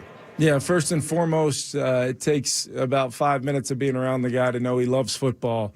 He loves the aspect of being a leader on a football team. He loves the aspect of trying to set the standard of what it takes to chase championships. And obviously he's had success at every level doing that. I think there is something to learning how to be successful with that kind of rate that he was able to do it. And I think, along that road, and JJ's still a young guy, and he's a guy that has a lot of room to grow and a lot of great football out in front of him. But he's also a guy that's very hungry. He's very smart. You mentioned the athleticism, arm strength, all the things that matter, obviously, when you're going to identify and select a quarterback, with the 10th pick in the draft. But those intangibles are huge, and they're big as you build not only that player up within your system, within your building, but also to know that this guy's going to be doing everything in his power on a daily basis to just continue to improve and be absolutely ready to go when his number's called. So, Coach, one other follow-up. We're going to talk a lot about JJ, but I can't neglect Dallas Turner and getting your opinion on him. You guys moved up aggressively a bunch of spots with the Jaguars. At that point in time, there's only a couple of defensive players off the board, meaning there's a lot of really talented players, including cornerbacks that were on the board. What do you specifically like about Dallas? Yeah, I think when you think about the players that were available kind of in that defensive front, whether you're talking D-line, edge players, inside backers, whatever you want to call it, he was one of a select few players that we really identified. And quite honestly, Ben did not think would be even remotely in play, where we had him graded, what we thought of him currently, but maybe more importantly than that, where we think he can go. I think he's got a ton of upside in Brian Flores' defense, the versatility to, number one, go get the quarterback and be a force on that edge. But he is, he's very dynamic, size, speed, length, all the things that you really look for when you're trying to project really hopefully an impact defensive player for a really long time for the Minnesota Vikings. We just felt like in that moment, knowing kind of, a little bit about maybe what was going to transpire in the next few picks as far as needs and things like that, we saw an opportunity to go get what we think is going to be a big-time impact player for us. And I really compliment Kwesi for going and getting it done. That was wonderful, very exciting. Can't wait to see you out of the facility. And congratulations, I can tell by your face, as can U.S. Bank Stadium, an evening that has gone very well in the eyes of our coach, Kevin O'Connell. See you, Coach. Yeah, thank you, guys. Yep, for sure. Kevin O'Connell, KOC, we. Kwesi Adofo-Mensah, the general manager for the Vikings, should be joining us relatively soon from that same spot at the TCO studios. The Vikings traded up to 10 for JJ McCarthy, 23-17, to get themselves Dallas Turner. Anything pertinent with what the head coach shared there about casting the gaze the way of the future and or amplifying the conversation, boys? Well, didn't really, say anything of substance about who the quarterback could be heading into the season. I think it'll be fascinating to see how this unfurls, and it's possible they just don't know. Yeah. There is a lot of inherent pressure when you spend a top 10 pick to start that player week one. But I didn't expect him to say as much that that was the plan. But of course he wants competition. He wants all these guys to battle each other and be the best they can be. Yeah. I get that, but I think the other side of it too is when you have a Sam Darnold and you look at how and the rate of which, the way with which you are going to install this offense with a veteran like Darnold, you just roll, right? Yeah. If JJ McCarthy is, let's just say it's just him. Right, and you have Jaron Hall behind you. It's going to be a rookie. It's going to slow your progress. Your progress, as far as the offense goes, is going to depend upon how much your quarterback can absorb. Yeah. And you're going to be changing things, right? You're going to be doing some things different to accommodate him. He doesn't have to do that. He doesn't have to do that now because he still has a guy like Sam Darnold. He's going to say, this is the offense, this is how we run it. And then for JJ McCarthy, he's not going to get spoon-fed this thing. He is going to be, from day one, having to keep up. And and as Ben will know, it's every day you're learning something new. You have to go out, you have to perfect it, and then you have to correct those mistakes. But then the next day you're learning a new set of other things that you can't mess up. Yeah. So you have to not only correct what you didn't do right yesterday, but you got to get a bunch of stuff right today. Mm-hmm. Right. And that's day after day after day. So for Kevin O'Connell, I think he's in a great situation where he doesn't, all the tap dancing he had to do this year to massage his offense and the system for whoever the quarterback of the week was, he's not going to have to do that with Sam Darnold. Well, and I think the situation that McCarthy's in is a great one. And the same thing is for the way KOC looks at his offense and looks at that quarterback room. This is not one of those contentious situations where you've got a starter that has just faltered a little bit, and now he sees the writing on the wall that they're going to be changing, course, and they're going to be moving on to a new guy. Right. This is going to be a very nurturing quarterback room. Look, Jaron Hall knows that he's not going to be the franchise quarterback, so you're not going to get any pushback there.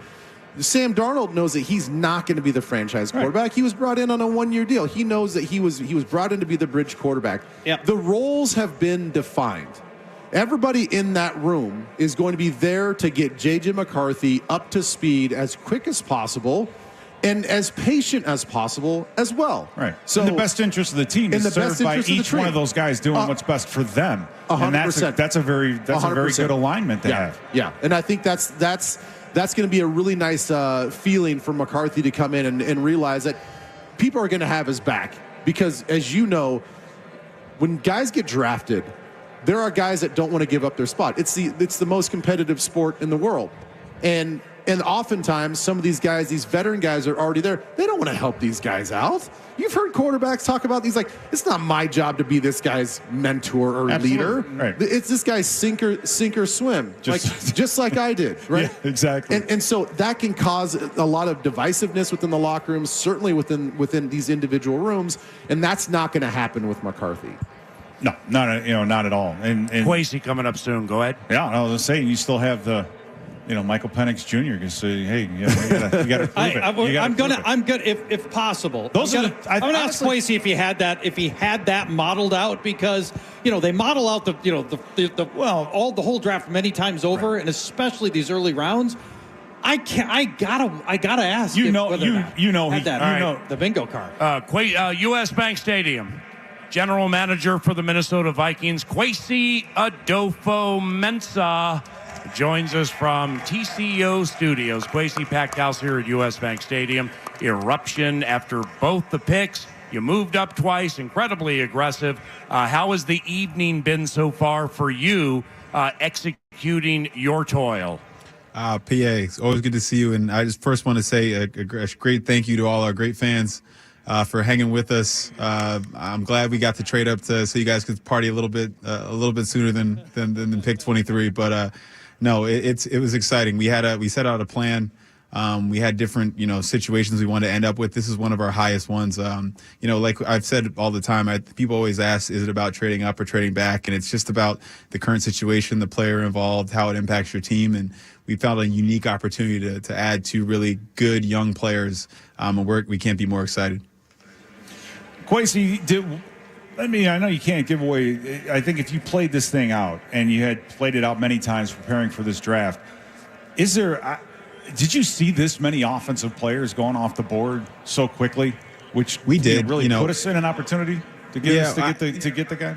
Yeah, I was surprised that Dallas was still there. We thought it would be a different situation where maybe we'd have to consider something different or as a different defensive player. But we trusted our evaluation. You're talking about these were franchise cornerstone type players at premier positions. You're talking tackle, wide receiver, quarterback, the positions that matter and cost a lot in the market. So we weren't surprised that teams, when push comes to shove, focus on those positions. There was a couple upsets, obviously. We can't deny that there was a couple upsets, but you always just got to be ready for an out, a quick out to an audible, whatever it is, to be ready.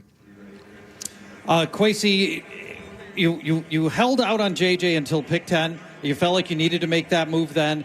Is it safe to assume the Jets had convinced you that there was another suitor, that you needed to make that move from 11 to 10 if you wanted McCarthy? Yeah, I think I said it earlier today.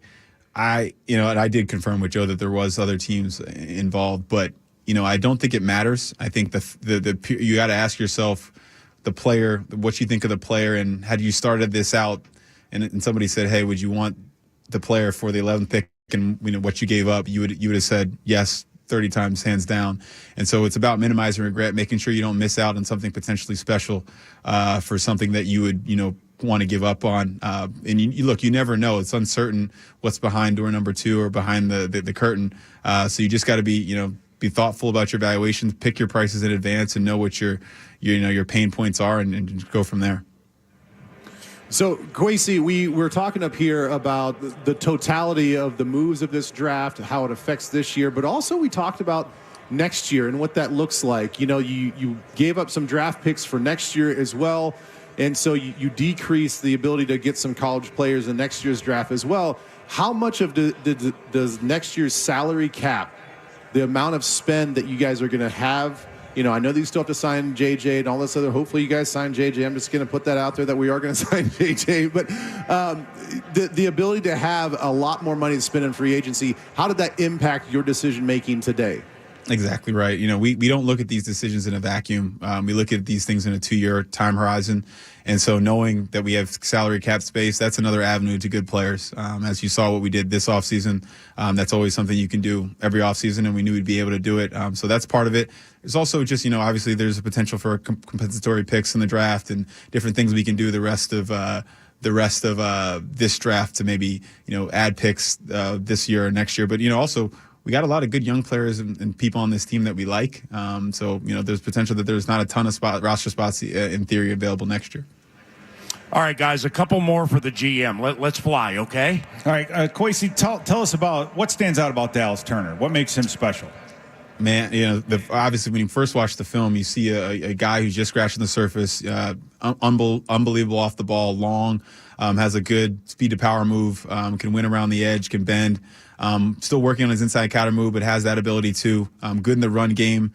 You talk about versatility as a dropper. Not just somebody that's just goes and guards grass. Like, he knows the defense. He knows what all 11 are supposed to be doing. He blew us away in the combine interview. I mean, one of the best interviews from an intellectual standpoint from an outside backer I've ever been a part of. And competitive, from a great family. Just everything about him. I'm still a little bit in shock that we have him, and just really excited that he's here. Crazy. Yeah, I imagine if you woke up this morning and somebody told you you're going to get both JJ McCarthy and Dallas Turner, you'd have thought, there's like a 1% chance, right? Well, we have some smart people here that told me it was a little bit more than that, but yeah, I knew it was a low probability. Yeah, I bet. So, one more JJ question for you. a lot of the questions around JJ were apart because he had so much talent around him. You drop JJ into a position where he's got Justin Jefferson and TJ Hawkinson, bookend tackles, Jordan Addison. He drops into a spot where he's got proven successful players around him. How much of that played into your willingness to bring JJ McCarthy on? Yes, absolutely. I think we're a very quarterback-friendly environment. This was part of the plan that we set in place 2 years ago to build something. Ultimately, you always want to lift up the quarterback. You want a guy that can overcome things, but also put the team around him that he doesn't have to. You don't want him to have to put the cape on all the time. So we knew that we were a very quarterback-friendly environment. Also because Sam's here, and Sam we think is going to play really good football for us this year, and so we can be patient, work on the things we need to work on. JJ's super young, and we know that, and so we're gonna pour into him, get him to his 10,000 hours, and we're just excited about that room and what he brings to it. From a leadership standpoint, from a skill set standpoint, it's always funny when you go out to rookie minicamp. Jordan Addison, the first time you saw him, you know that looks different, and when JJ McCarthy's out there and he throws a football, you'll see it. That looks different too.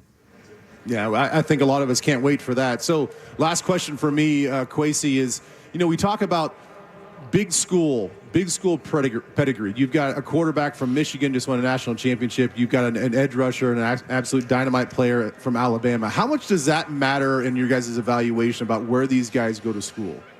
Yeah, I don't know that it does in a first order correlation way, but obviously they're pretty good evaluators themselves, right? So it's that starts it, and then those schools play it against the best competition, so you get to see them on a day-to-day basis against players that are going to play on the next level, and you see our perform against them, and it's just a cleaner evaluation in that sense. But I don't know that the name on the jersey, on the front of the jersey, necessarily goes into it from a intentional standpoint. But I think the other factors that are related to the school matter. Yeah, for sure. With last one here, Kwesi. Dallas Turner's father has a very interesting basketball background. He had a tryout with the Denver Nuggets after playing in the Finnish league or leagues.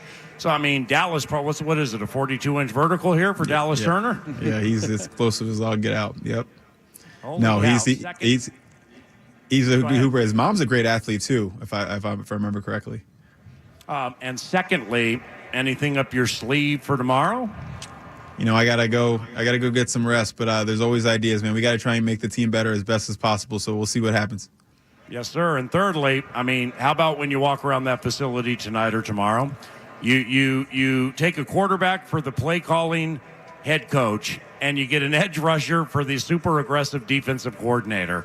That's balancing the scales just perfectly. And congratulations on the evening. We can tell that you're happy, and we also can tell the Minnesota Vikings have become better after the first round tonight. Thank you, Kwesi.